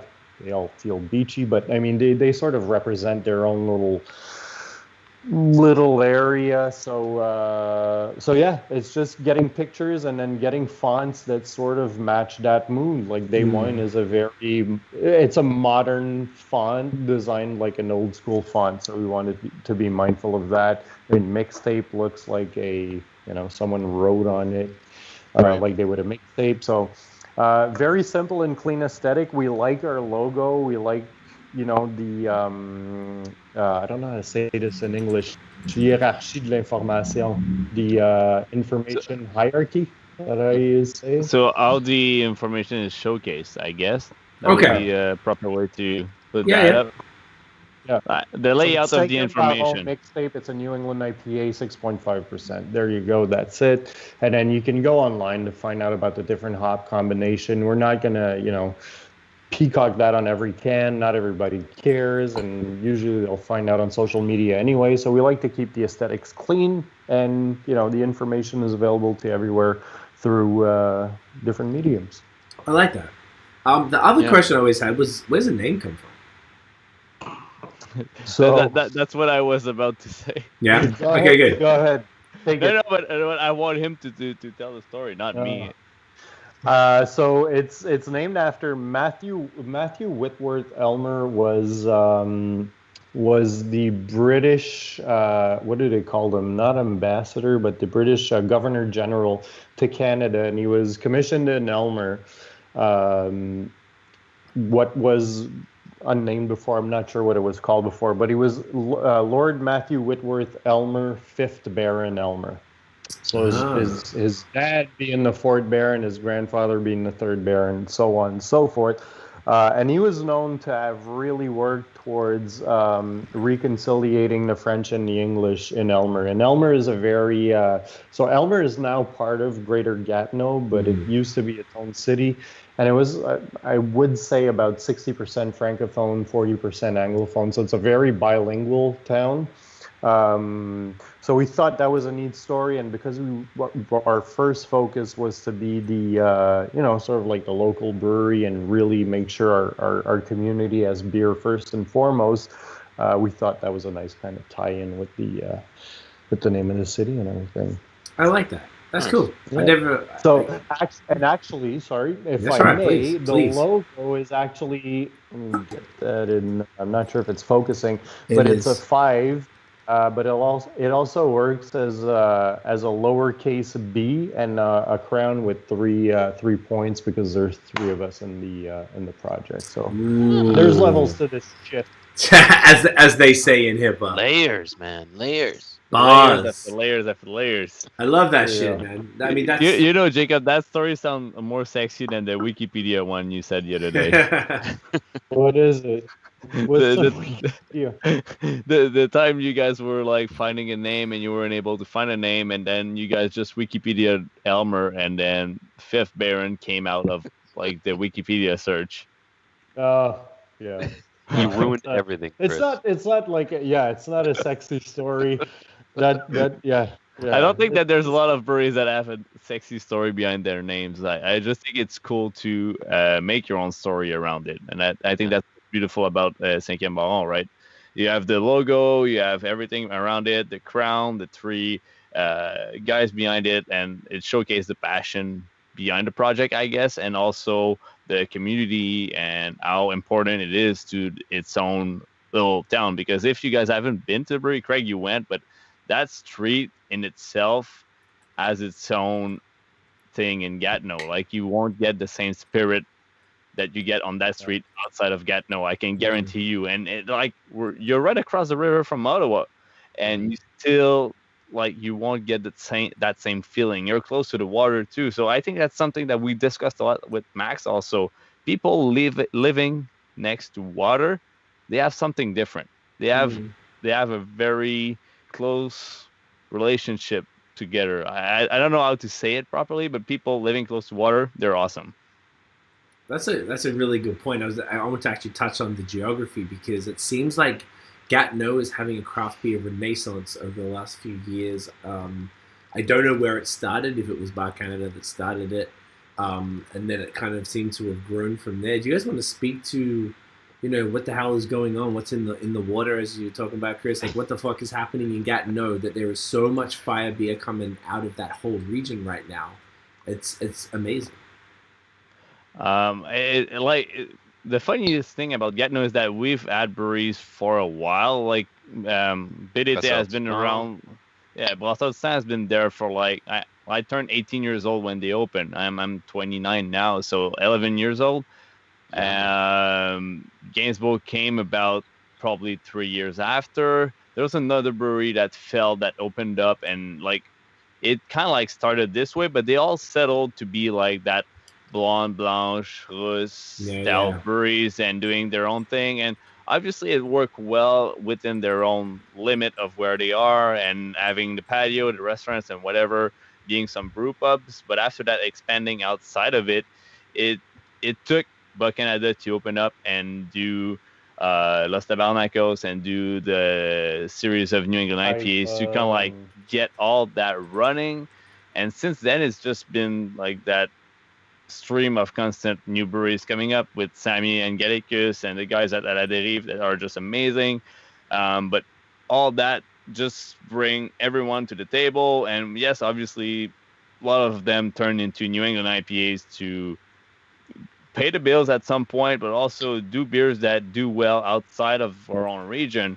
And because of that, it turns out that Gatineau does pretty good beers. And if you're in Montreal, then you need to move in. There's some cool shit going on here as well. Just speaking for ourselves, the guys from La Derive were in, I think this week or last week jam on a collaboration, and we were at Bar Canada this week because we were returning their labeler, and we lost the spring on the labeler, and whatever. We're all helping each other out. We ordered our latest fermenter in a deal we found with Sammy from Gallicus, and we had it delivered to this place, and we just we all know each other and work together. And if someone has a question, you can ask someone. If Sammy's done it, or if JF or Sev have done it at La Derive, Sammy at Gallicus, or if Gab or Marc-André at Bar Canada have done it, you can ask away and you'll get an answer right away. Everybody's just helping each other out. But I would say, you absolutely have to give credit where credit is due. And I mean, Bar Canada has definitely put Gatineau on the map in terms of, I think they're rated #1 on Untapped, and it's not an accident. They do tremendous beers. So I would say they kind of things off and in a very important and mighty way. And I can't speak to the other breweries necessarily, but we're sort of trying to craft our own path on our own with what it is we are doing and get recognized as our own brewery. But there's definitely something in the water yet. No, come on now. Right? Wink, wink, wink, wink, wink. Oh, I like that. So you guys recently actually did a collab each way with Bar Canada. We opted not to drink that tonight because Noah and I want to take pretty pictures and shit with our cans. So I'm actually quite excited. So you did one at your brewery and one at their brewery. Were they the same beer or were they actually No, they were different beers. Totally different beers. Okay. Yeah, they so Bar Canada did their own sort of thing where it was they did a collaboration with Gallicus, one with A La Derive and one with us. So they released like those three local collaborations, and then we did one on our own with Bar Canada at our spot. So it was like a home and away kind of thing. Was so the one at Bar Canada involved honey? It was a double IPA, a New England double IPA with honey. Was that your idea, their idea? What can you talk a bit about how that idea came about? I'm not entirely sure for that collaboration. Dimitri had more of the creative sort of lead on that one. I think he suggested something with honey. I'm not entirely I'm not entirely sure how the collaboration came. That's what happened. That's what happened. Yeah, okay. Dimitri suggested he met some local honey harvesters at the local market in Elmer, and he said hey, you know what, that could be cool to kind of implement that into the beer, and I think that's what Bar Canada was kind of looking for into their collab with us, to kind of showcase local ingredients in some way, and that's why he introduced it to it.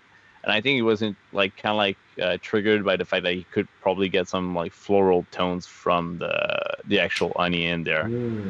Which, and it was interesting because it was a pretty rich double IPA that had a certain sweetness to it, and then when you add that honey component and you get all that floral spiciness from the honey mixed with the residual sugars, it really does give it a real honey vibe to it. It was really good. I had it pretty fresh, so it had that sharp. I don't remember the hop profile, but it had a sharpness to it. And then 2 weeks later, I had it again, or maybe even 3 weeks later, I had it again, and then that sharpness kind of subsided, and it had a richer kind of honey thing. I think I preferred it a bit more fresh, but it wasn't off by any means. But I think the honey shined that much more when it had a good 2-3 weeks on it. So it was cool, and I've had honey in double IPAs before.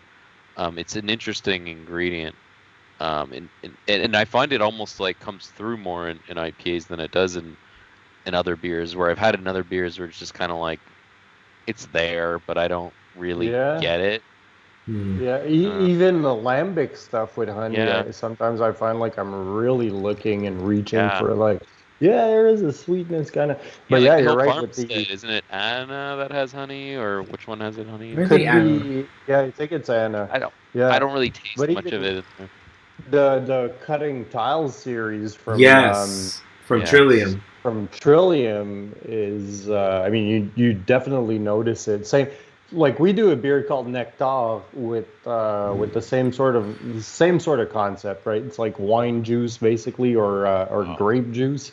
I keep it right next to my computer, right here. It's blending in. Oh yeah, I like it. Look at that. So we do that beer, which is and they're right. It's funny enough, there are two beers from Trillium, the Dialed In and Cutting Tiles. But you really do notice the honey. I think, and maybe that speaks more to us being accustomed or drinking so many IPAs, that whenever you introduce a different ingredient, whether it be lactose or honey or grape juice, it just stands out, right? Yeah, that's right. Lactose was good. So represented. I'm out here, bro. I gotta go hard for it. I thought you were Carry sleeping on. now. Like, Right. why are you? Why Why am are I? you even here? Sometimes I wonder. Yeah. But you know, you notice it right away as soon as whether there's so yeah, maybe that's a cool observation. Maybe the IPA is a great vehicle for newer flavors. Yeah. I agree with Never- honey. The one that I think of is I think it was called Beekeeper from Burlington Beer Company. Was one of the first ones I had with it. I was like, oh shit! Yeah. And the Bellwoods version of Cutting Tails, they did a collab with Trillium called Cutting Bells. Yeah. That had Cutting Sharks or something. It was Cutting Bells, Bells. Yeah. and they did Street Shark on their side. Yeah. So the But Cutting the first Bells batch at Bellwoods was a disaster. of Cutting Bells, they only did one Yeah. batch. Didn't they do a follow-up batch recently? No, because I was obsessed with Bellwoods at the time, and the funny story about that, my friend Shahan, who owns Lost Craft in Ontario, he fucking hates the trendy stuff. So I'm always giving him shit. Like, he's like my boy, so I'm always giving him shit, even though his stuff is very, he's a gateway brewery, and that's really what he's trying to do. So I'm always busting his balls. And we're at my brother's birthday a couple of years ago, and I was like, that was when Cutting Bells was out. We bought a shit ton of it at the time because I was mad excited. And we were there, and my brother had one. I was like, yo, bust it out. Let's get this fucking guy to try it. And he's like, he drank. He's like, yo, it tastes like cocaine. And every time, and I had like a 4-pack left, and every sip, I was never a big drug user, but all I could taste was cocaine. It was hilarious how accurate that beer tasted like chemical powder. It was crazy. Jeez. Yeah. Oh, God. Cocaine I'm not beers. sure how good is that? Yeah. Super Tasting vegetal. notes. Tasting notes, below. Brushed up Tylenol. Got a couple Do of you good. get that on Untappd, like that little blue check thing? Yeah. I always just Cocaine, you check cocaine-y. Check Cocaine-y. the cocaine. We have a couple of good comments, questions for you guys. Rick Perrin. Rick, shouts to you, bro. You've asking some great questions recently. You've been commenting on the social with some really insightful questions, so thank you, man. Rick Thanks, says, Rick. Félicitations, les boys. Love the New Money collab with Bar Canada. What would be your dream collab in the future? Go, Chris. For me? Yeah. Oh, damn. Cantillon. Something. Dream collab. If I want to stay like down to earth and whatever, something that's realizable. I would love to probably do a beer with. Goddamn. Probably something Tough like. question. Do I steal your answer? I want to say Le Castor because I know that it's something that would fit well with the brewery, and if we get it out there enough, maybe we'll do it. What a jerk. I know, right? That's Jitsu. your. You asshole, Chris. I know, right? Jerk. You jerk. No, That's your fine. answer, No, right? Yeah, no, keep going. You're right, though. It's right. But again, if I want to like go with my dream collaboration, that would be probably something like Civil Society in Florida. It's my first true brewery love where I really kind of like dug the place, and I think I have my own feeling towards that brewery because I discovered it alone. It kind of like picked up after I discovered it, so I have like the dibs on it. I feel like it. And like they do tremendous stuff. I love the vibe. I love the street vibe that they have. Obviously, I can't go there this year. I'm very bummed about it. But again, I think it's a cool brewery, and they were ahead of like the whole A's stuff. And I think that it would be something cool to collab with the guys over there at Civil Society. And they look like they're a dog person too. So I'm a dog guy. If we can bring dogs along with the collaboration, then I'll be 100% down with that. Good answer. Pretty cool. In terms of Canadian collaborations, there are dream collaborations to be had in Canada. Castor would be one of them. I'm a big fan of what they do. I still find it unbelievable that I can find Saison Rayée kicking on the shelves. Wine barrel aged IGA or something. Yeah, like a really good wine barrel aged saison. Like that beer is fucking world class stuff. And Saison Macéré, both versions are also very good. And it's it's almost laughable that we can find that beer available. But another one, a brewery that I'm a big fan of is Burdock in Toronto. I love their saisons, and I believe a lot of their beers, like the Boomos and what are they called? Not Best Fruits, but the Leelas and whatever it is that they're doing. I correct me if I'm wrong, but I think Americans are not allowed to do what Burdock does, which is blend in wine with beer. So some of those Boomos have like 14% wine, and then whatever. Didn't Trillium get in trouble for throwing yeah, but that in, was with tequila. That was with tequila, but still. Yeah. I don't think Americans are allowed to. I could be wrong. They have different I don't rules, think yeah. they're allowed blind with. So that would be my next dream collaboration, and then my sort of like unattainable, because I don't think they do collaborations. But the one brewery I would love to collaborate with would be Allagash. Okay. No, they do collaborations because I had one of their collabs with Zero Gravity last year.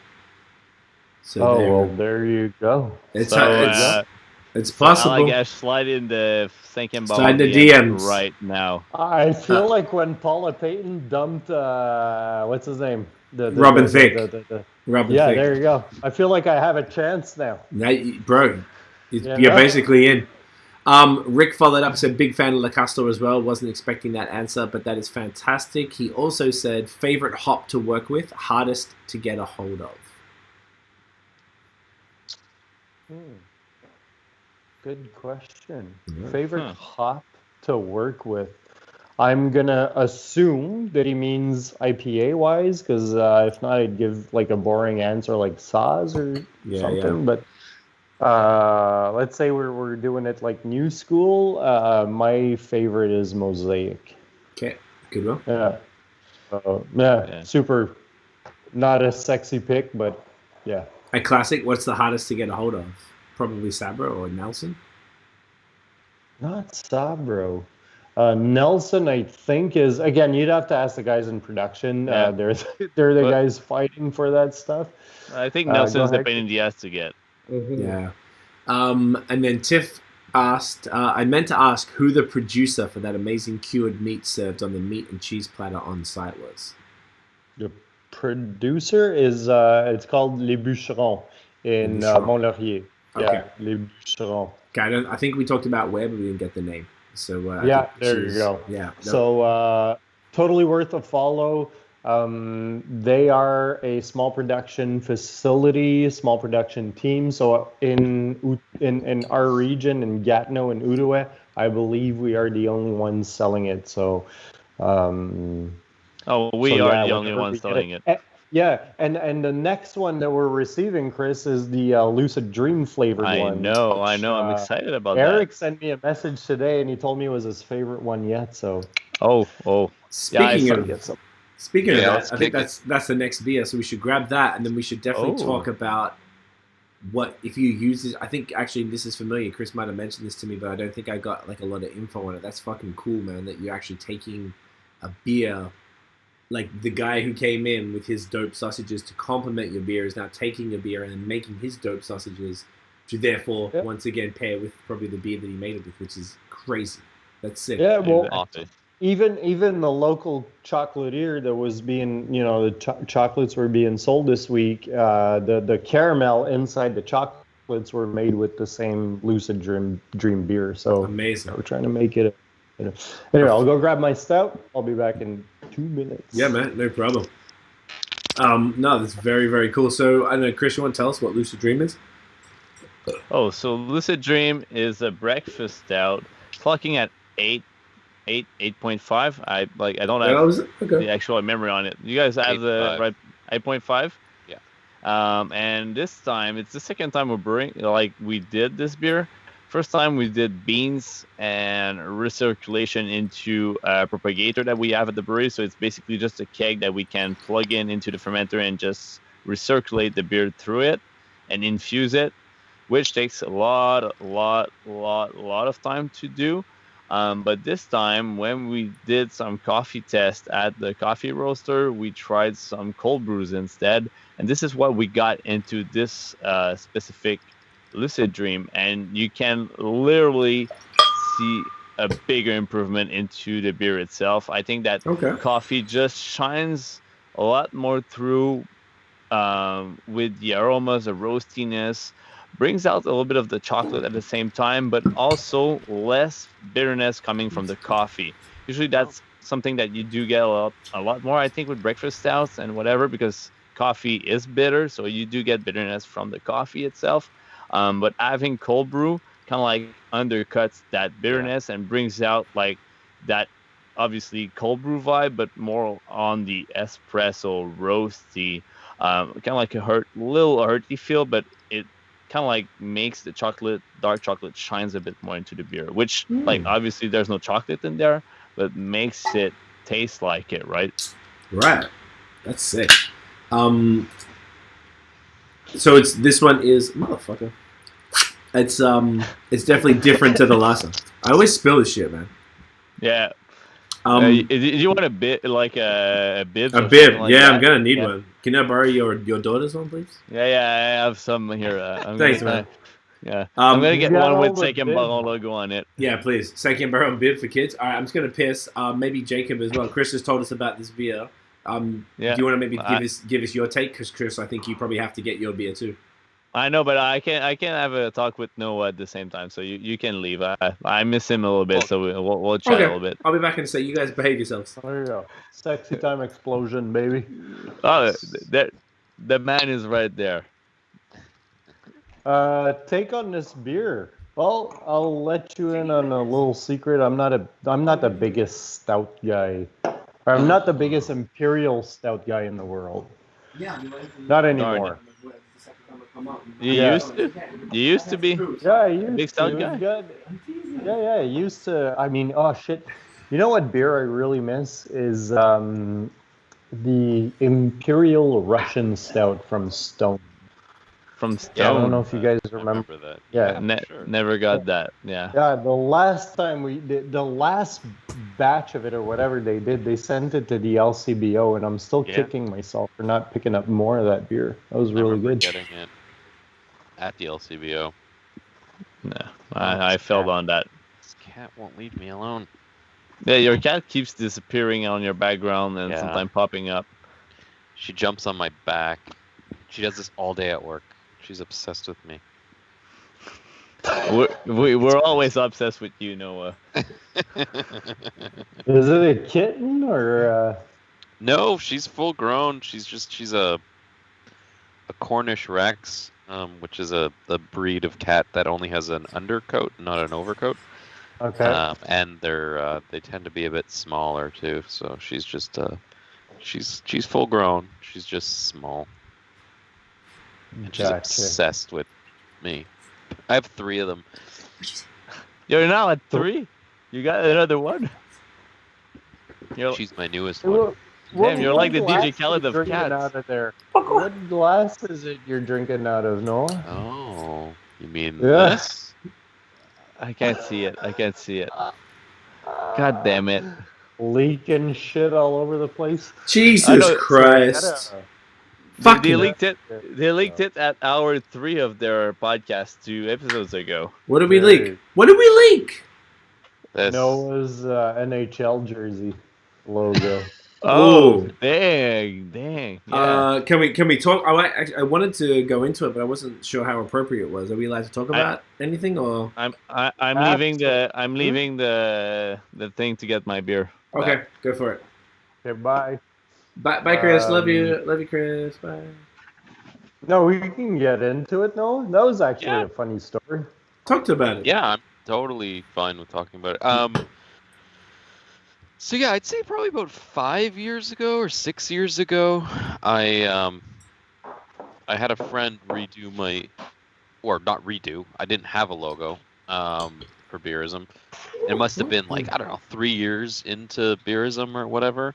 It made sense to have some kind of logo, and he was a design guy, and he offered to do it for a couple of beers kind of thing, so he did. But then like a couple months later, Jacob messaged me saying like, "Hey, I'm a graphic designer. I really like your blog, and I created this if you're interested in using it." But it was so soon after what I had just done that I was like, "It's awesome, but I not really at a time where I want to redo everything again." Yeah. But then we kind of got to know each other, and like Jacob was saying earlier, like you just became huge into the scene. And the thing about Quebec is that like there's just like this Facebook beer community where everyone kind of gets to know each other, and you just like, if you follow the trade forums, like I used to see your trades all and like ISOs and all the time. I was always a fly on the wall. I didn't do much trading, but I would pay attention to it. And so, we chatted here and there. I guess I recommended you to do the Wild Shack logo, which is an amazing logo. I wish they would Dope. have done, actually opened a brewery, but What happened? Why didn't they open a brewery? Is that a long story? I think it's probably a long story. I think they. Well, at this point, it's never gonna happen. They've basically separated. Parted ways. They're not even friends anymore. Really? That's what I heard. Yeah, but even before that, I don't know if it was really going anywhere. Like, I know they had like some kind of business plan and they were trying to do something, but I don't know. Yeah. But right now, they're not really friends. We'll take that offline. Yeah. I just want to mention something about the trade post. So, do you guys realize what we did with the clandestin beer? Yeah. Oh, the FTISO. Yeah, it's genius. Yeah. So it never happened because I guess we thought we were like cooler than we were, but like, so it was like the background was like a troll face, and the name was for those who haven't seen it is FT, which means for trade, and then usually people write the name of the beer they're looking for, and then ISO, which means in search of, and then this is what you're looking for. So we named it For Trade 5e Baron in search of clandestin, but we were hoping that people would actually like post it up for trade or like ISO it. So then a trade post would look like for trade ... for trade ... 5e Baron ISO clandestin. But then nobody took the bait, so Yet. Swinging a miss on that one. Yet. Keyword. I think it's coming up. It's coming up. It's going to happen. Sorry, no, I interrupted with the watch that question. So you're talking about the logo and then... Yeah, so we kept in touch here and there, and then when you opened the brewery, we started talking more. But then a couple of weeks ago, or like, I don't know, last month, I had this... I don't know. Beerism's been like stagnant for the last 4 or 5 years, which has been fine because like I don't know. I'm not a creature of needing a lot of change in my life, and it's always been people enjoy it, brewers enjoy it, the readers enjoy it. Like I haven't felt the need to really do much, but I was just kind of like, I need something. I like my website looks so old. I wanted to like upgrade that, and with that, I was like, might as well upgrade the logo. And I remembered what Jacob had done, and it's a great logo. So I asked him like, hey, do you still have the files? Because it would be a fun upgrade to use what you did. And he's like, yeah. But then he also had this amazing suggestion of doing like a 5e Baron sponsored relaunch, and he so graciously offered to create glassware and sell it at the brewery, and so that's how this was born. Ooh. Yes, sir. Ooh. One of Shit. 48, baby. Yeah. Sound effects. Yeah. Shoot a sound Wait, effect. air horn. That's Which dope. I love. Cool I've been looking drinking logo, almost though. everything out of it. Oh, it looks kick-ass, and it's a sick glass. We'll have to order some ourselves. But yeah, man, it's funny because your blog, I remember when it came out, and then when you did rebrand to the, I don't know, the tile, whatever layout it is, Right. whatever that's called, it looked so modern. It was so cool. So I'm looking forward to seeing what the next iteration of Beerism is going to look like. It's gonna be Yeah. fun. And I've seen some stuff. if Beer and Other Shit wants to jam on some rebranding stuff, we're always willing to do that. It's always fun. But your shit looks amazing.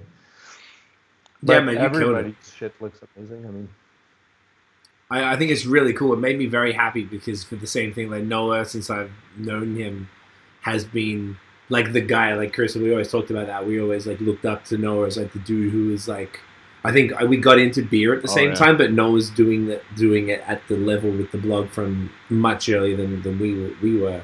So it's been cool to, I feel like that because you sort of like already know, like you didn't have to do anything, like you're the premier Anglophone beer blog in Quebec. What more could you do here, really? So you didn't really need to do shit. But it's been really cool. I've been really like proud of you lately, man, because it's dope. I thought the rebrand was sick. I don't know if you want to talk about the other thing that you're doing that I won't say publicly, but like the glassware is dope. The website is dope. You've now got Mike Beerbrit writing for the blog. Like I don't know. I'm just really proud. I think it's just fucking really, really cool to see that growth in you that like you didn't necessarily need to do, but like it's cool to see you just kind of like, man, I just need to like step shit up and then and connect with someone like Jacob, who's your dude. Your designs are insane, and to do what you're about to talk about is even cooler, and I'm super excited about that. Yeah. I'll let you guys talk about that because that's just the coolest part. The other piece that Jacob offered was some kind of collaboration beer, and what seems amazing about Jacob is that he's just like very open to just asking, like, well, what do you want, or what are you interested in, or whatever. And we shot some ideas, but like it's one of those things where every time I ever think about collaboration, I'm always just like, what can be the thing that I can come up with that's going to be different than what all the other ones are going to be, you know what I mean? Yeah. And then not being a brewer, like, it's hard to, like, you can come up with a concept, but then executing it, is it going to be awful or whatever? So I had a few ideas that, like, were ideas that I liked because they were different, but I in the end, it made more sense to do something a bit more simple that we could release quicker and not have to do like a bunch of research and test batches, I'm guessing, right, and stuff like that. So we ended up deciding on an IPA. So Jacob was cool enough to like ask me what kind of hop profile I was looking for, and so that should be coming out in almost like less than 2 weeks. Yeah. Next 13 release days from now. Next release.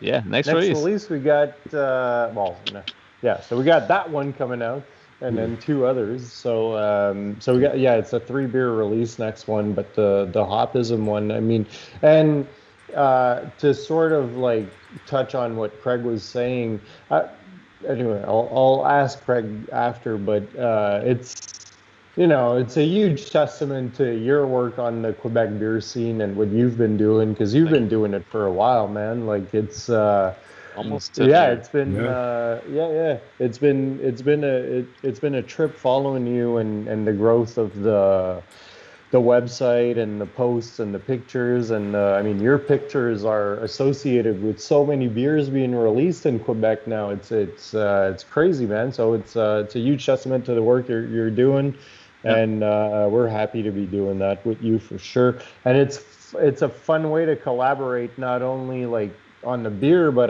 adding that angle, because we're in a position where we can offer it to sort of jam on a rebrand as well. So it's always taking it to the next level.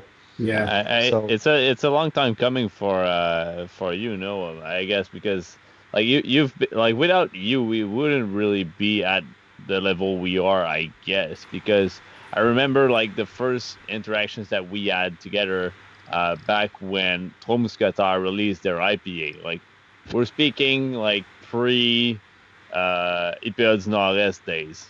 Like, no one knew a shit about New England IPAs. Like, no one. And 2 dumbasses, me and Max, decided to do a video on a New England IPA. And then we say a lot of shit very wrongly in our videos, and we learn a lot from that. But one of those was Noah just being like, next time do this with the beer. I don't remember what we did with the beer, but he got back on, like he got on our ass for it because we did something bad with the beer, and now we learned from that, and because of that, we're now connected with Noah, and we got tighter and tighter into what we're doing and our description of beer and the way we present the beer itself, and stop being some sort of jackass, not knowing something about beer, to become something that knows about beer, but also want to do an impact and spend the proper time on our videos and the content you're producing to reflect properly the effort behind the beer itself, I guess. And yeah, you did good, and opening up a lot of mine, and I think it's well deserved to have all that coming together for you this year. Yeah. Even though it's Thank a you. fucking shitty year, but yeah. Yeah. Well, I hope you. But I hope I wasn't too much of a guys- dick. All of you Oh guys. no! You were the perfect dick for me. Pause. But all of you guys as vloggers and bloggers are doing, the beer community a huge service by what you guys do and the time and effort you put into it. And it's a whole David versus Goliath story, and your part in it doesn't go unnoticed, as I'm sure you guys know. And I hope you get told by breweries that they really do appreciate it. We really do appreciate it. I wanted to say the article on Beer and Other Shit that Nathan put up this week. I mean, that's the type of shit that if we, if we were in the old days and this were to come out in the newspaper, we would have it framed behind the bar. Like, it's such a nice piece. And I mean, I wrote Nathan and I was like, man, I really appreciate it, man. That's a gift to get a review like that as a new brewery. Like, it means a lot. So you guys do a lot for the beer community, man, and we really do appreciate it. Before owning a brewery, I appreciated it as a consumer, and now that I own a brewery, I still appreciate it as a business owner. So on both sides, it's tremendous work. So Thanks, cheers man. to you guys. Hey, man. Well, Cheers. Thank you. It's a wonderful ecosystem. And it's been, I guess I could speak for Noah and Chris here, it's been like a blessing to, like, doing the podcast specifically because it's long form, sitting down with people like yourself who have put everything on the line for this. Like, Tiff and I are entrepreneurs. We have a business. We have employees. I know what it's like, but I don't know what it's like to have those 6 to 7 figures owing to a bank or an investor or something. You guys put everything on the line, and I have so much respect for you for what that takes. We all play a little part. I think we play a nice little role in it, but it's, we are just amplifying what an industry that is, I don't know, it's a beautiful thing. I didn't expect it. I was just fucking around doing this beer thing, man, and like, we were just playing. It was fun. I enjoyed it, and then now doing the podcast changed the game because you get to meet it. Like, I guess, as opposed to say, like, maybe Noah's right, he doesn't really get to see it in person as much as we get to sit there for, if it was a normal situation, we come in, you fuck around for an hour, get a tour, talking, vibing, because we're about to be on camera, so you have to have the energy right. Maybe sample a couple things, all right, cool, and then you go and talk for 2-3 hours on the podcast, and then you usually hang out afterwards. So there's this real, by the time you spend that much time with somebody, you're damn near friends at that point. So it's like, it's such an interesting thing to be exposed to this many people. And what other industry has this many cool ass motherfuckers who you actually want to be friends with, that love each other, and then also to have the beer media community. Chris and Noah and Nate, we're in a group chat, we talk literally every day. I consider you guys some of my closest friends, which is not what I expected to happen from, A group chat. But just beer and stuff, and then being able to have you guys now be a part of the part. I don't know, it's this weird, like, cool full circle thing. And then Jacob, your story with Noah is impeccably cool to me. When Noah sent the thing, I was like, what the fuck? Like, I knew you did the design, but I had no idea that there was that, like, length of relationship. So that made me insanely happy. And then Chris, of course, working for you guys, and then knowing, like, what I'm saying? There's just so many crossed paths here that Oh, it's really nice. Even to touch on that, I mean, I think it for me, we're boiling it down to what really drew me to the industry in the first place was just going into breweries and seeing how friendly people were and how willing they were to talk about their product and their job and their, their fucking everyday life, whatever. It's just always been such a friendly industry. And I mean, we get people like Chris now, who's I mean, he bastardized his title earlier when he said he's a taproom manager because he's the fucking Swiss Army knife of the whole thing. He does so That's much, awesome. and we get rewarded with fantastic employees, but that whole community has always been so welcoming, and we meet so many good people through it. And I think that's why we want to fight so hard to diversify it and make it as diverse as possible, because it is warm, welcoming, a fun place to be, a fun place to share laughs, good times, and good beers with. And that's why we do fight for it, because we do interact with many different people, and we want to bring them in our little world that we're here in front of a camera, four of us talking about beer, and we're like, we want you to, we want to bring in the people we love into it. So anyway, we'll keep doing it, and but yeah, that's why we got into it in the first place, I think. Yeah, man. I can really see why. Sorry, no, you gonna say something? How'd you know? So my mouth open? Oh, you did that like I'm about to call. Scott always used to do the waiter. Yeah, you about to call the waiter at a restaurant. The finger thing. You do like the finger thing, but you do it like a lip. I can't do it like he does it. It's hilarious. He's like, you like lick your lips for a second as if you're gonna call the motherfucker. Sorry, go. So, no. So Jenny, my partner, she always knows when I have these.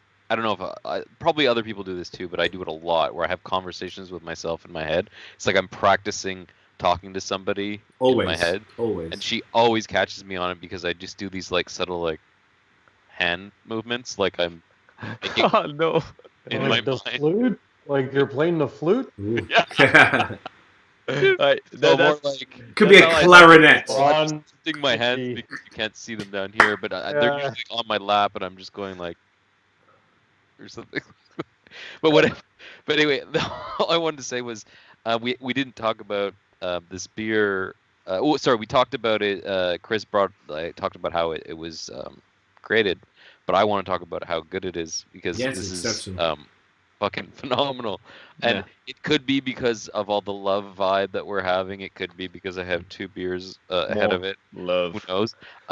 But I don't think it's that. I think it's because this is really something. And you're really right about the bitterness, Chris, in that usually for the amount of coffee that I'm getting on the nose and on the profile, you're going to get that kind of resinous bitterness from the beans in some capacity, but doing the cold brew thing, you really don't get that bitterness at all, which would also lead you to think that it might be a bit on the sweet side, but it's not that either. So you don't have the bitterness, but you also don't have the sweetness, and it still finishes really clean, but like every sip is a coffee explosion. It's really something. It's still got the body, it's still got the girth of that breakfast stout. Pause. I want cases of this just like in my cellar. Well, it's a testament that there's 20 grams of protein in chicken breast. Like you can still get those flavors out of your basic ingredients. So the guys worked at it. The first batch the first batch was very good, but this one I think they knocked it out of the park. Yeah. And we've got tremendous partners at Brown Bag Coffee Roasters we actually take the time to sit down and go through these different coffees and figure out which one is best for the different beers we're working on. So if you guys at home are sitting on like a couple of like good just imperial stouts, maybe a couple of cans or whatever, if you get a good price on imperial stouts, doing that on experience at home is something in itself. Like it's the first time I sit through different just the same beer with different coffees infused with beans, infused with espresso, and after that infused with cold brew. I think it's good for your knowledge. Yes, with coffee. Craig is also a coffee nerd. I'm a coffee nerd. I love that. But bringing that up with beer, it kind of like separates itself, but you can also see what impacts the form of the coffee as on the beer itself, which was very impressive. Yes, I left the place wired up as hell because we drank way too much coffee. But damn, that was cool. That was cool. We were in it's good partners, so we had access to like espresso whenever we wanted and cold brew whenever we would like it, and get all those infusions running and the knowledge of coffee going through. But if you're alone at home at the moment right now with COVID and all that, like you have access to good coffee, like do your own experience, crack up a Imperial Stout, just infuse it whatever the way you want to like it, 25%, 50% the way you want it, but the experience is so 50%. Fun. We did it. 50. We did 50-50. It was good.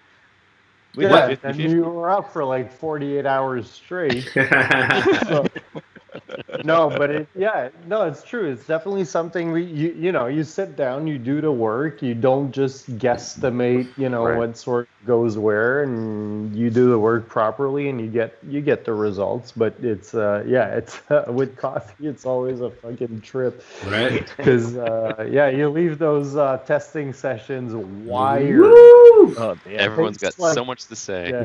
Yeah. What's the percentage in this one of coffee to beer? Yeah, like how late am I going to be up tonight is kind of the question. Oh god, I think I'm good. Yeah, I'm gonna move on. Actually, I'm gonna switch up, guys. I'm gonna pick up a beer you guys don't have in Montreal yet, but we'll get it to you guys. Okay. All right. What? Surprise beer. Shit! Surprise beer. Let me do some air horns. Surprise beer. I found drumsticks in in the closet there. In my thing. Oh, we didn't tell people, drumsticks. Chris. You're in a closet right now. Yeah, in my closet I find drumsticks. So Chris is deep. Yeah. It's so much a closet that I have my grandma's old. Can you put that on? Can you beaver coat? Put the beaver coat. That is so fucking Canadian. That needs to be on your body. There you go. You want me to wear that? Yeah, bro. That's body? So Canadian. I'm putting that on right now. Please. It's so hot. The Belvedere. Oh shit! I saw this today. Tell us about the Belvedere, Jake, man. That was just the next one in line of our lagers. So we've been rotating through. We did Two Tails Pills. There you go. You look like Kramer. You look like Kramer. The hair slicked back in the ponytail. I do like it. I do like that. Hey, Craig, why don't we take our the shot with the glass right now with him in that jacket? Oh yeah, let's do the. It smells. It smells. Leave it on. Oh. We're gonna do the the thumbnail. Chris, I'm just gonna take the screenshot. Too. Okay, hold on. I'm gonna hold these. Whose is it? It's my grandma's beaver goat. Canada. Jake, do you want to hold up a beer or something? Just going to do the thumbnail for YouTube. And Chris has to wear the jacket. You can just hold up the Belvedere if you want, because me and Noah have the other one. There you go. You ready? Oh, that is gorgeous. That is stunning. Oh, Chris, Sorry, we completely ruined the reveal of Belvedere. Yeah, sorry. It's oh no. It's Chris's fault. The jacket was worth it. Mostly my fault. Out. Yeah, but I also have that for you, Noah, if you'd like. That is also very Canadian. Jesus, this is very. Yes, it is. Sorry, guys. Hey, it's authentic. Yeah, welcome to my closet. What a Friday night for Chris. I know. Literally all I out. don't know. Maybe. Maybe it's not in there. Friday night. Let's talk about Belvedere. Tell us about Belvedere, bro. Yeah, so Belvedere was the next in line. We did Two Tails, Des Moines, and Petite France. I think were the three lagers we had done up to now.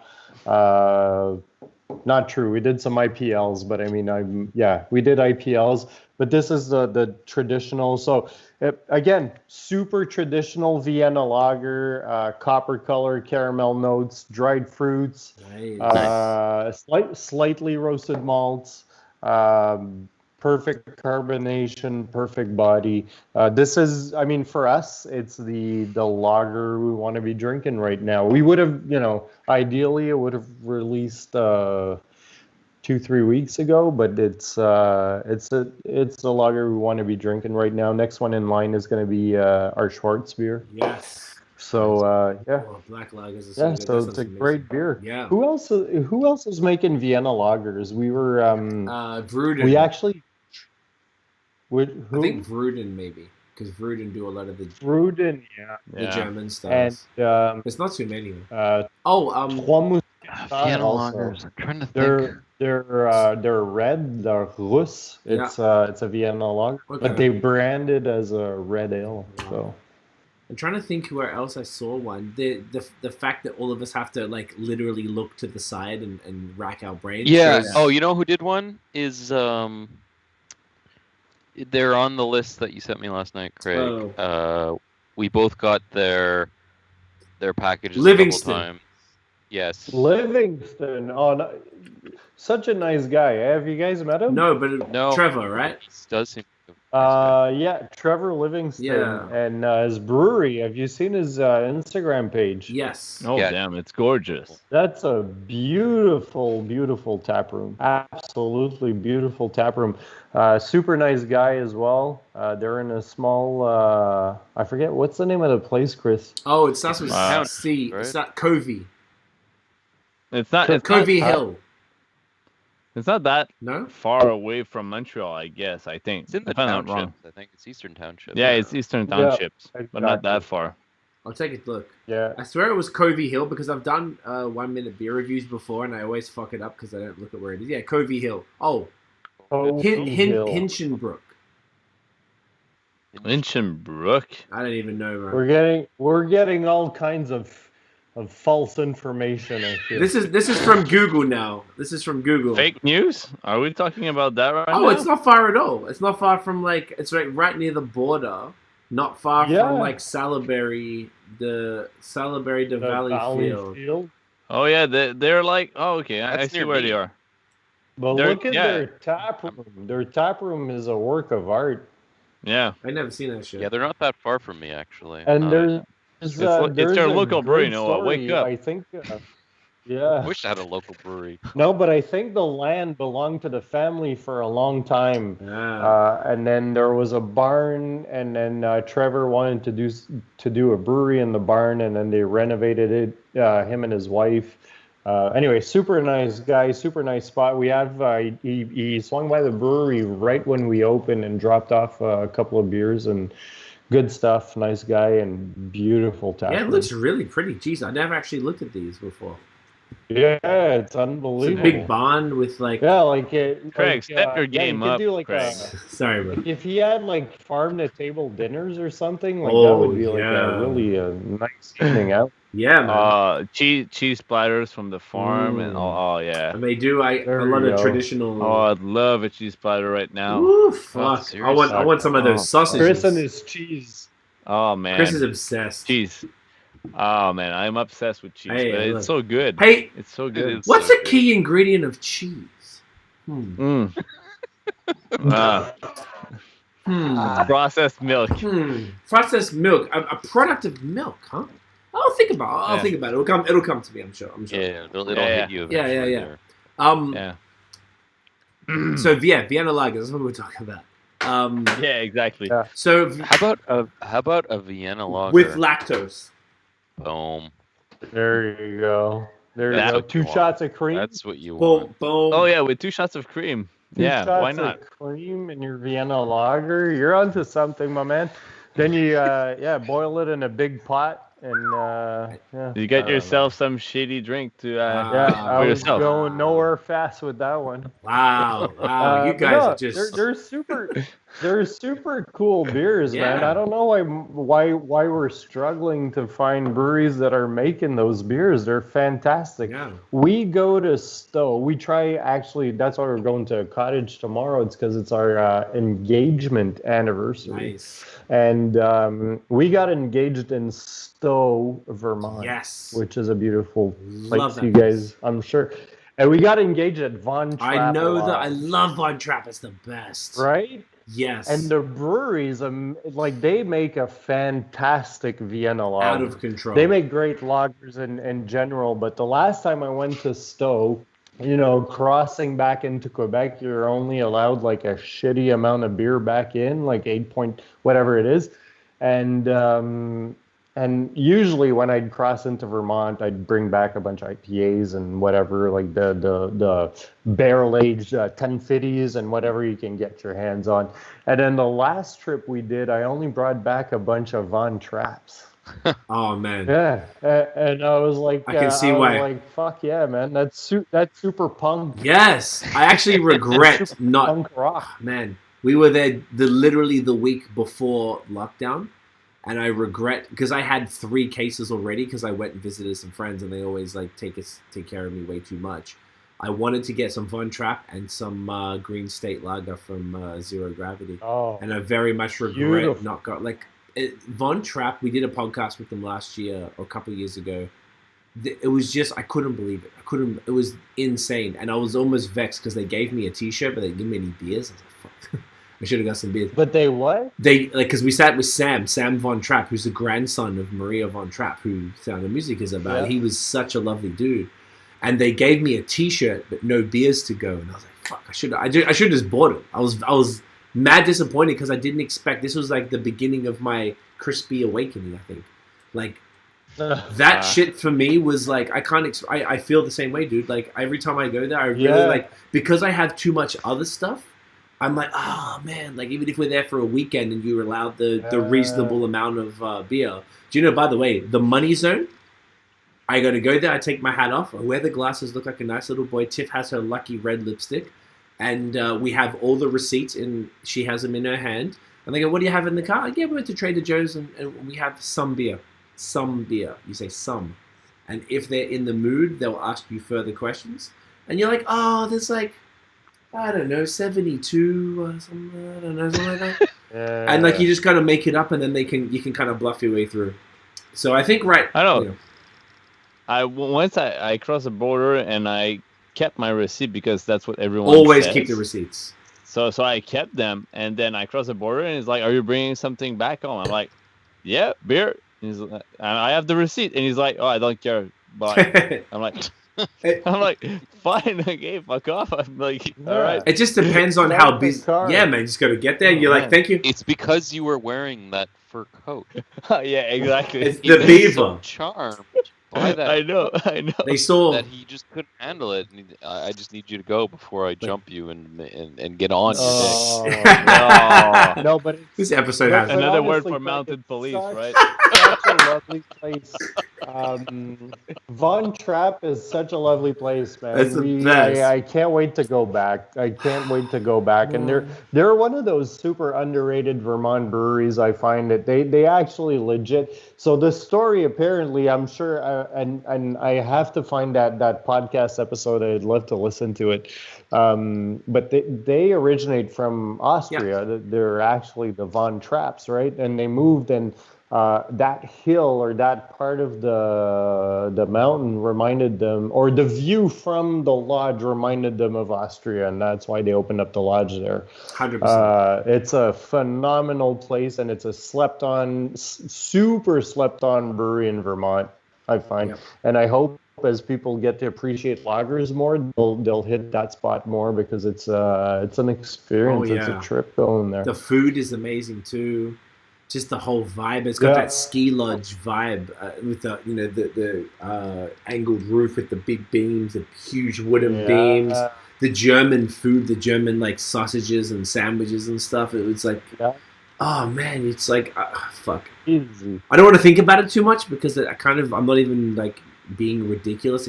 Genuinely I start feeling upset because I don't know when we're going to be able to go back. I know. And we go back pretty. I was speaking to my boy. Funnily enough, my friend Noah. See when Mike sent us someone sent us in the group chat. It was a 6-tuple dry hopped triple IPA from Burlington Beer Co.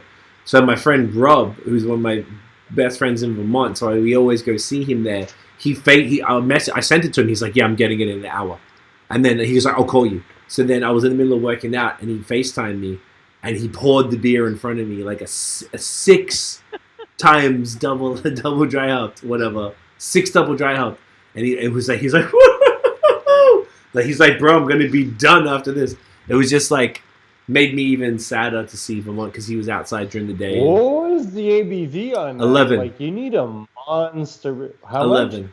Because it was 11. It was their 6th anniversary, so 6 tuple dry hops. Again, you could like 6-tuple your 8-tuple your beer with a smaller amount and just get the same thing running and just do it for the name, right? Should have been like that dude from the World Guinness Records that has like 150 cigarettes in his mouth. Oh yeah, that would be that guy. That's just way too many cigarettes, man. It's not gonna do dry it. Hops. Don't do that. No. It was a lot of dry hops. I just thought it was funny. How often do you compromise your beer to oxygen exposure by doing that? I know it's a small amount, but still, like you can still compromise your beer by doing too much dry hopping into your beer. I feel like you're being a buzzkill. You're adding something from outside. Unbelievable. Yeah, but I feel like you're being a buzzkill, Chris. I feel like you're killing the buzz. Hey. Right now. I'm being reasonable with that because 6 is too much. It's absolutely ridiculous, which is why it's hilarious. And it's mostly, I wasn't even bringing it up to talk about that beer, but it's just because it was seeing his house in Vermont, and it made me even sadder because I'm like, fuck. Every fall we always go there. We do the leaf peeping and stuff, and I would have loved to go to Vermont with you guys. Leaf peeping. Yeah, bro. You haven't heard of that? Have you not heard of it? No, I've never heard the term. Oh, bro, when we heard leaf peeping, we died. Okay, so it's a fucking... We heard it in Colorado. So we were in Colorado 2 years ago with the tourism office. And we left Durango, and we were going to Ouray, and it was through all these mountains. And the tourism lady was like, yeah, these guys are all leaf peepers. And we're like, what? They're leaf peepers. Like, peeping the leaves. Leaf peepers, like as you guys would say. I was like, yo, that's fucking amazing. So, like, there's these... Beepers. There's people who go to places that have beautiful fall, like Colorado, like Quebec, like Vermont. I've just never heard the term. They call them leafers. Don't they call them leafers in Massachusetts? There's like a Family Guy episode. That's where I get. Okay. That's how I get educated on shit. Maybe it was just Colorado. Yeah, same thing here. Leaf peepers. And then I think Vermont calls them the leaf peepers, not leafers, because people knew. So we heard that, we're like, oh, that's hilarious. When we got back from Colorado that year, we went to Vermont specifically to peep leaves. And then this year, I know, I'm not joking. But hey, Craigism. It's ridiculous. And then sounds like you're peeking out of like the border, a bush somewhere, like peeping through. Do you get kangaroo peepers? Oh, brew peepers. Yeah, probably. I've seen some roos around. You know? They'll fuck you kangaroo up. Peepers. Yeah. This is what you get in Australia because you don't get trees in Australia, right? No, we got enough trees, but the autumn isn't the same. So when you don't get leaves in Australia. It's desert. We have you have gum trees, which is what koalas eat, bro. So we need fucking trees because koalas gonna eat them. And then you see the kangaroos. So you can peep on the koalas. Yeah, you peep them. But I never saw a koala ever until a couple of years ago. We went back. And then my auntie, because my dad died, so we went back, right? So then my family were taking us all out. And my aunt and my uncle took us to a zoo where you were allowed to touch the fucking kangaroos and shit. And I took Tiff, because Tiff was there. And we were like, what the fuck? So we took this thing where we take a photo with the koala and you touch it. I've never seen one, let alone touch one. And they feel like a rug.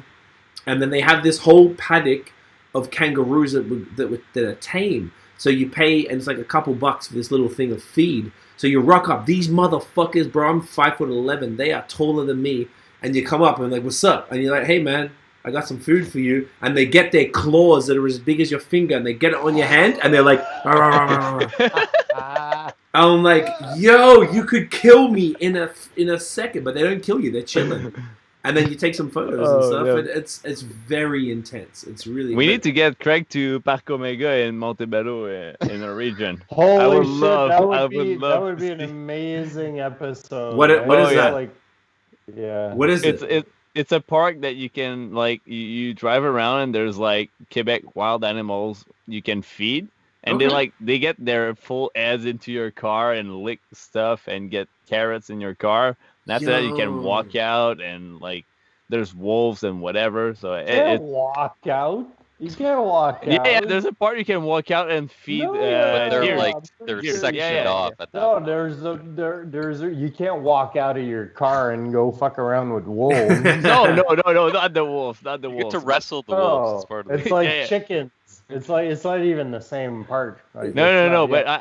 I went for the night walk. There's night walks where you can go and there's lights, and then after that you go and there's wolves, and you can hang out outside of the wolf thing, and they feed the wolves. That's quite cool. I would love to do that. Let's do that for a beer thing. We just bring beers and just make it beer related. Let's do Oh, it. I'm pretty sure we can sneak in beers in there. Yeah, just put them in our jacket. You pull them up. Yeah, you fucking wolf. Hey, like yeah, man. Bro, that would be Craig lit. taking his tasting notes with Yeah, the wolves. like, Hold on. Alright. hey, Mr. Wolf, what do you reckon? What, Do you- where the conversation is going, the screenshot for this episode should be Chris in his fur coat. Oh yeah, That's what we did. it's perfect. Oh, fuck yeah. 100% wolf. It's. I hope it's not a real wolf coat. 100% wolf. Yeah. We can put 100% wolf. I'll write it down because I'm gonna need it. I'm gonna need a good name because the only one I have is 100% wolf. 100% wolf. Otherwise, Sorry. it's I'm on their dick. Otherwise, that's all I got. Yeah. Dick wolves. Dick Wolf. That's actually a guy. Didn't he write like X-Files or something? Dick Wolf is like No, a writer. it's, Law and Order is Dick Wolf. Law and Order. There you go. See it? Look at that. What? Yeah, it's a good It's name. a real name. Yeah. Yeah, Dick Oh, Wolf is the creator, author, or writer for Dick, Law and Order. So Look to at pull a 180, what and has nothing to do with Cinquième Baron, but today Okay. I went Oh. to Champs-Libres, and I got to have this beer, which is their lager that they aged 6 months on in an oak foeder, and I got to have it on one of those Side pull. Lucre taps. Lookers. Looker Yeah, tap? there's Grenade side thing. pulls. Oh, it was. I think I want to drive the 40 minutes there every day just to have that over and over. So that's the same beer, but obviously not on a Lucre side pull tap. So that can is the exact same beer. So, yes, exactly. So he has his Throw regular. that on screen again. I want to see it. Yeah, sure. So he has his Wonderful. regular Simplicity Volontaire. Hold it up closer to the camera. Does that work? Yeah, we can see Yeah. it. Closer. So that Closer. Matthias, or that the thing's just like blending into the picture. But that Chris, that's Matthias's favorite Pilsner, and Matthias is the guy who did the Petit France. I Well, know. Matthias is It a lot of was one of my favorite back in the day when they released the first one in bottles. I really loved that. So I'm super curious to try that. Is that getting distributed? Do you know? I don't know about distro, but they were selling it at the brewery. I have some extras. I could send you one. Oh well, I might not say no. How is it any? It's got to be pretty good. Have you had it in the Oh, can? it's freaking amazing. Did you have it? Did you have it in the can? Yeah. How was it in the So- can compared to the Luca?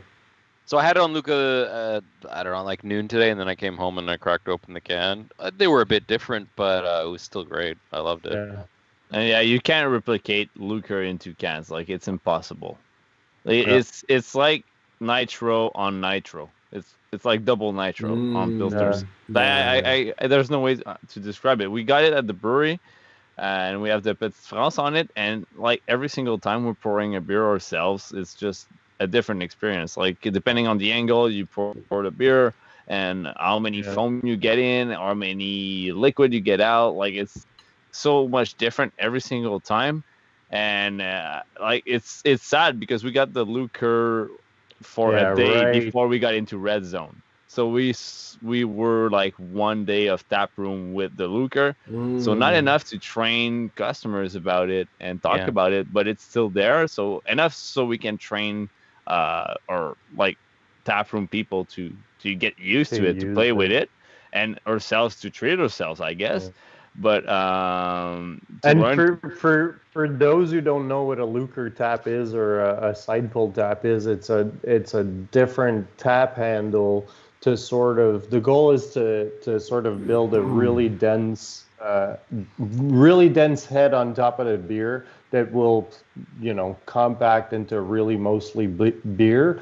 But that head protects the beer from oxidation, so from any contact with. So the idea is usually you'll pull the head first, and you'll pour the beer under the head. So yeah. I got a question about it. Sorry, Noah. Yeah. Like, does the Lucre can you pour? Does it have to be tapped to one beer at a time? Because say if you've got the Two Tails Pils, the Des Moines, the fucking Petite France, or even the Vienna Lager now, can you pour all of them on that, or does it just like a normal keg tap? It has to be tapped to one beer at a time. One at a time, and yeah. So you've got to. They're pretty expensive taps. Like they're not even. So depending, if you have like a mural tap system, I think what's it called? The shank. Would you call it the? Yeah. So the shank is longer on it. So if you have a mural sort of tap system, then you can go deeper into your wall. We have a tower at the brewery, so we're limited in terms of depth.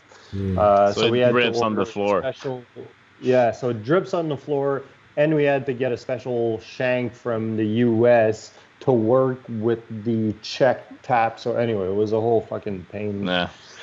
Just getting that. It's awesome that you guys have one. Yeah, it's great.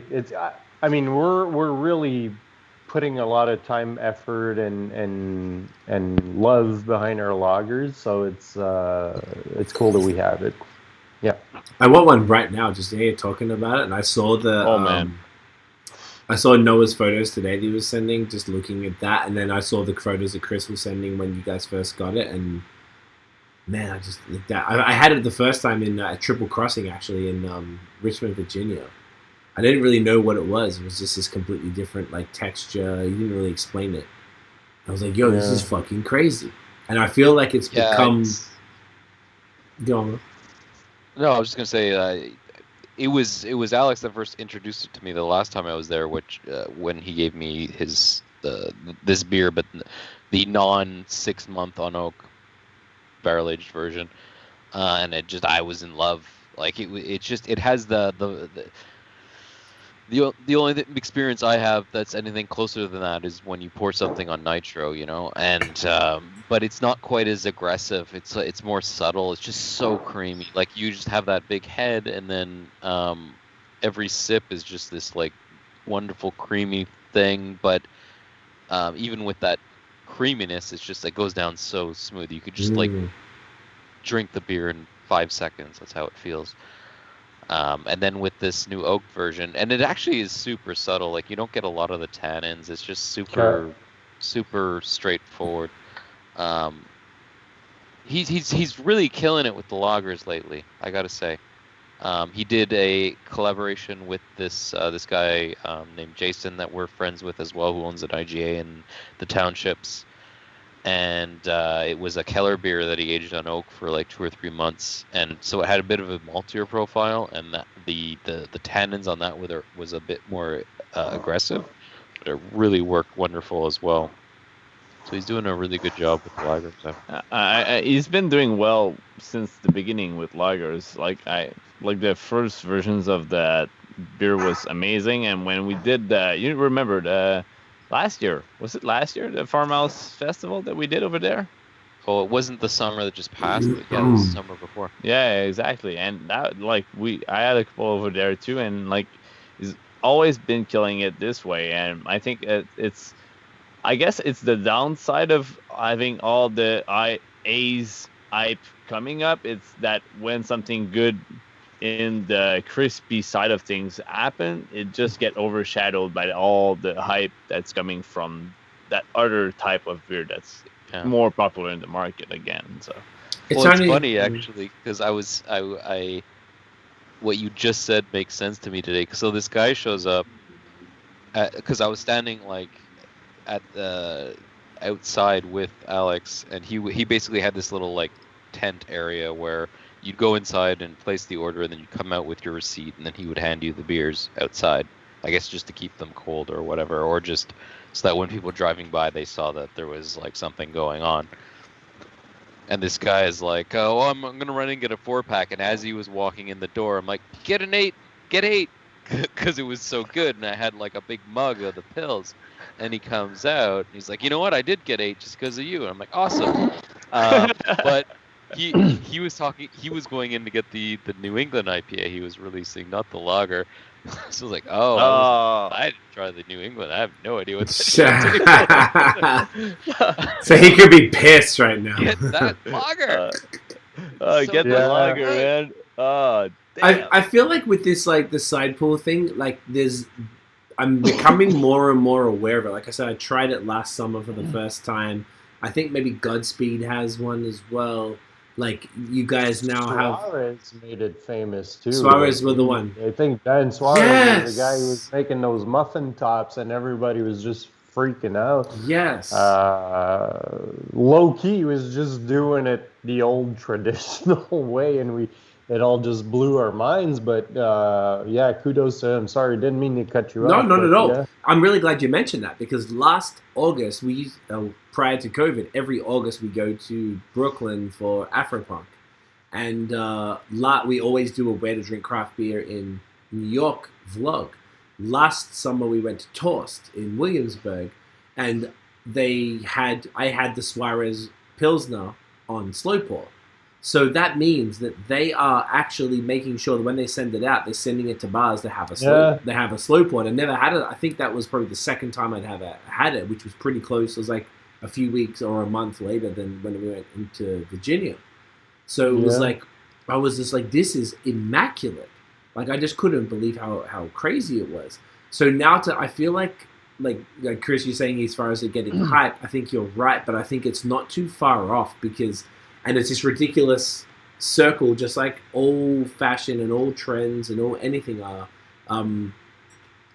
If this side pour thing is becoming, even though it's expensive, and if I bet you, a brewery like Brewski or Missorum here in Montreal who are making those really high intense lagers, they don't already have the slow pour. Because I remember even if you order it at Missorum, they pour it. It's from a normal system, but they do a slow pour on a normal system. So I feel like for them, they do this. So I feel like what they really want is that Luca.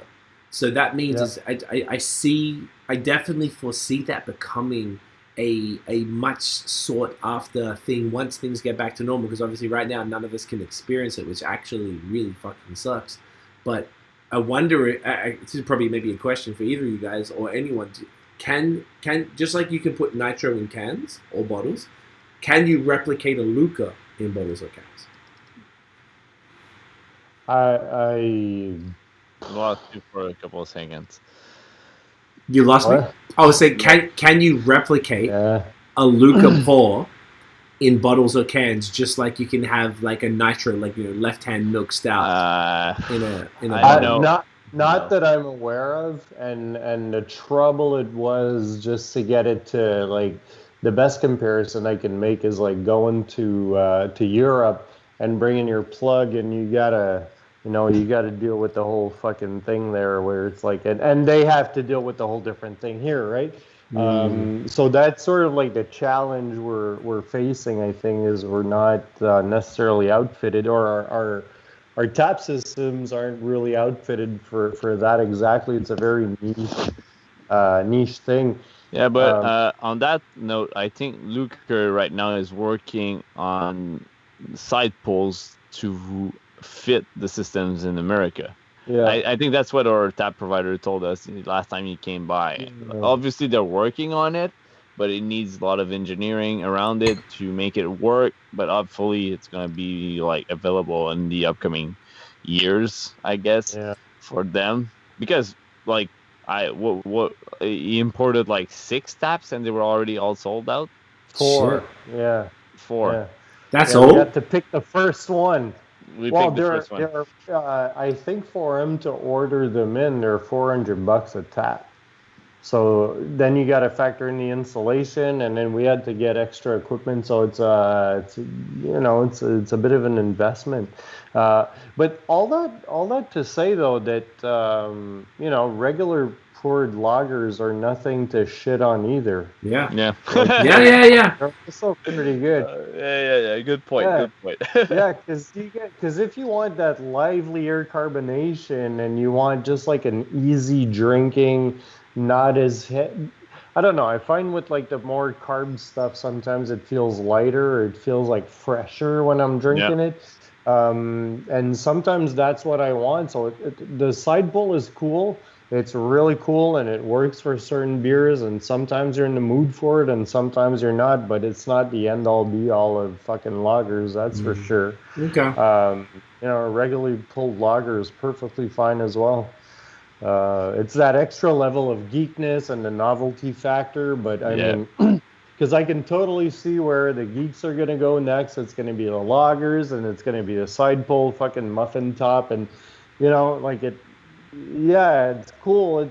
It's one way to serve it, but there are other ways. And, the one that ultimately prevailed might not necessarily be the worst way. So it's cool. It's cool to try. It's cool with certain beers. It's cool if you're in the mood for it, but it's only one way to serve it. So it's not yet like fucking, like super crazy. Side pull. Yeah. I imagine it could get that way. I can just imagine everybody, all the people who really fuck with that, like once all the Haze boys get on it, then everybody else who like hates the Haze boys, like Luca Seipel, nah, fuck that. We were on for that. His boys will ask for like triple Luca Pro or whatever. Yeah. Yes. Oh, for the like Luca Pro. Starbucks coffee order, like Yo, pump like one sugar, a dash of vanilla, a little bit of cinnamon. I want a 3/4 pull, not a half pull. You're talking my language. I feel like imagine like a pumpkin spice latte Luca Pool or some shit. No. Like a stout, a pumpkin spice. No. Are you team pumpkin? Because I know Chris isn't. Are you team? Do you fuck with pumpkin, Jacob? Yeah. He's Ben Wallace defending, just shutting it down right there, and I'm with him. God damn it. But I was gonna pitch you a lactose pumpkin collaboration, but you know what else? I'll rethink it. I'll rethink it. You should rethink your whole thing. Yeah. What about It's okay. You have the lactose seltzer going on with the Third Moon. Yeah, lactose seltzer. Pumpkin spice lactose seltzer.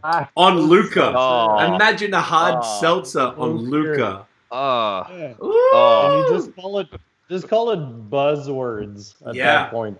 Do you know what? I had. You know what's really funny? We went to California in 2017. We did a run of podcasts in San Diego and in LA. In San Diego, the first beer I had was from a brewery called Half Door, and it was called Buzzwords. #Buzzwords. Wow. Look at that. You Eurovision. Great minds. Genius. Great minds. You know what I'm saying? So I'm not sure. No. Well, it's almost 1. Yeah, we're hitting 3 hours, so I feel like we've done pretty well. I think we've done well. Yeah. This is time flies. It flies. This has been nothing short of a pleasure. I knew it was going to be awesome. I was looking forward to this for a long time. So, first of all 3 of you guys, thank you so much. You made this. Wu-Tang. I know I'm doing the flying bird thing. That's okay. He's doing the no pigeons. Oh, that's the real throwback. The no pitch. That's a real like late '90s throwback. If you real heads. No, early 2000s, I believe. Oh well, maybe it was. I guess No, you're right. Late 90s. Was it off fan mail? Right. because it was off fan mail, which is No Scrubs was off fan mail. Then No Pigeons was by that one group who never had another song. Exactly. And What was their name? I can't even fucking remember because they're so. Gotta Google Yeah, it. please do. Because Yeah, that was I think guys, I wasn't born, so don't Yeah, talk you probably about weren't that. I swear I have it on vinyl. No. Sporty Thieves, that's what it was. That's a hip hop Sporty reference right there. Thieves. Jeez. Yes. Oh, Damn. Yo, Shout out to Sporty Thieves still living off them royalties. yeah, I hope so. Because most of that money was Uh, going to be going to fucking Dallas Austin or whatever who produced that shit. So I don't even know. Because it was a Jack, right? It was a mixtape song. So yeah, if they got actual publishing from it, they would have had to clear the sample, and it wasn't a sample because it was a mixtape song. So I don't know how that would. I hope for their sake that they're still getting $45 every month off that fucking song. You know, Making amends. taking the cash.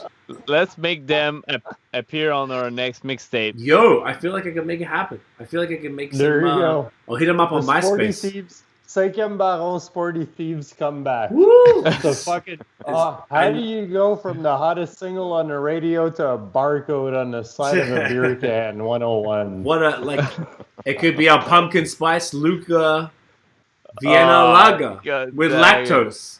There you go. I'm just saying. Noah's already sleeping on that. Well, I sleep on your beers, you yawn boy motherfuckers. Guys, I love you all. You're genuinely amazing. Where can everybody find you all online? Whoever wants to start. Jacob, you start. Yeah. No, you can find us online. 5e Baron. It's pretty simple. Number 5, letter E, BARON, Baron. You'll find us pretty much everywhere. So check us out and check out Beerism, check out BAOS podcast, check out Hops and Bros. And thanks for having us on, guys. It's been a long time coming. I feel it's been, I'm going to say, years in the making. Yeah. I wonder if that's a good episode, man. Yeah. Yeah. Years in the making. There Yeah. you go. It's That's hip hop. Much better than dick wolves pic or jokes. big thing, yeah. Look at that, literally right at the very end. It was either 100% wolf on their dick or years in the making. I think we've got that choice. Years in the Maybe making it is could much be all better. 3. Yeah, you're Yeah. at the crossroads there. Yeah. All the Years in the crossroads. making on the dick. Years. Yeah. Sorry for talking about your dick all the time. I just really enjoy what you guys do. Now, for real, I appreciate all of you guys. Noah, thank you again for co-hosting. You're a fucking G, man. You make this a pleasure. Chris, it's always a pleasure to have you on, bro.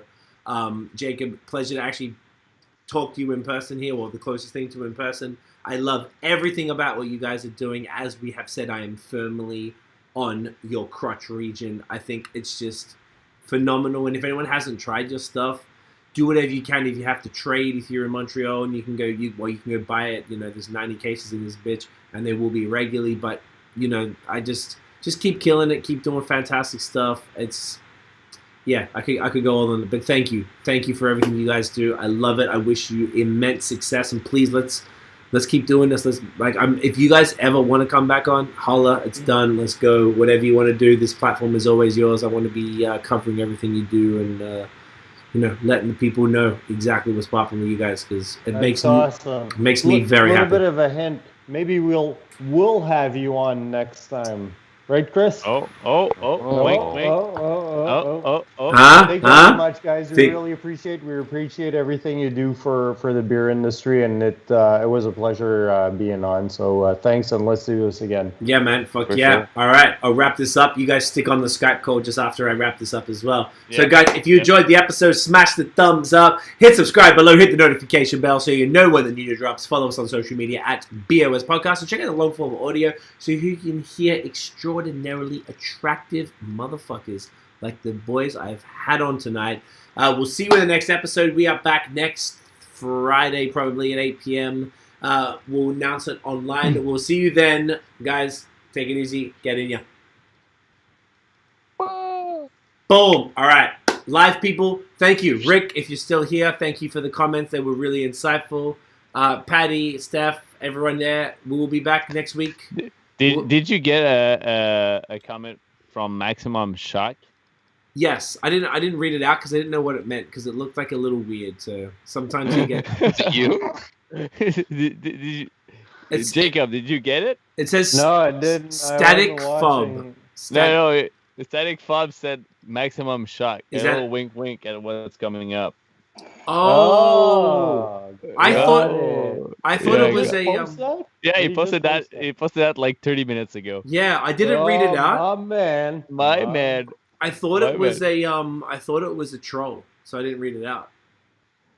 Oh No. no, that's one of our employees. Really good guy. Okay, I wasn't sure because sometimes, like with the lives, people can like we're still live right now, but sometimes random motherfuckers can come through and like post shit. So I looked at that and I was like, maximum shock. What's that? It was no context to what we were talking about. Yeah. So I was like, let me just ignore it because sometimes I would listen too much to the trolls who come through. So it doesn't happen very often. It's only happened like once or twice, but. No Anyway, worries. I'm gonna hang this up on the live. We'll just wrap this up on Skype, guys. Thank you for tuning in. We'll see you next week. Fucking get in you, mate.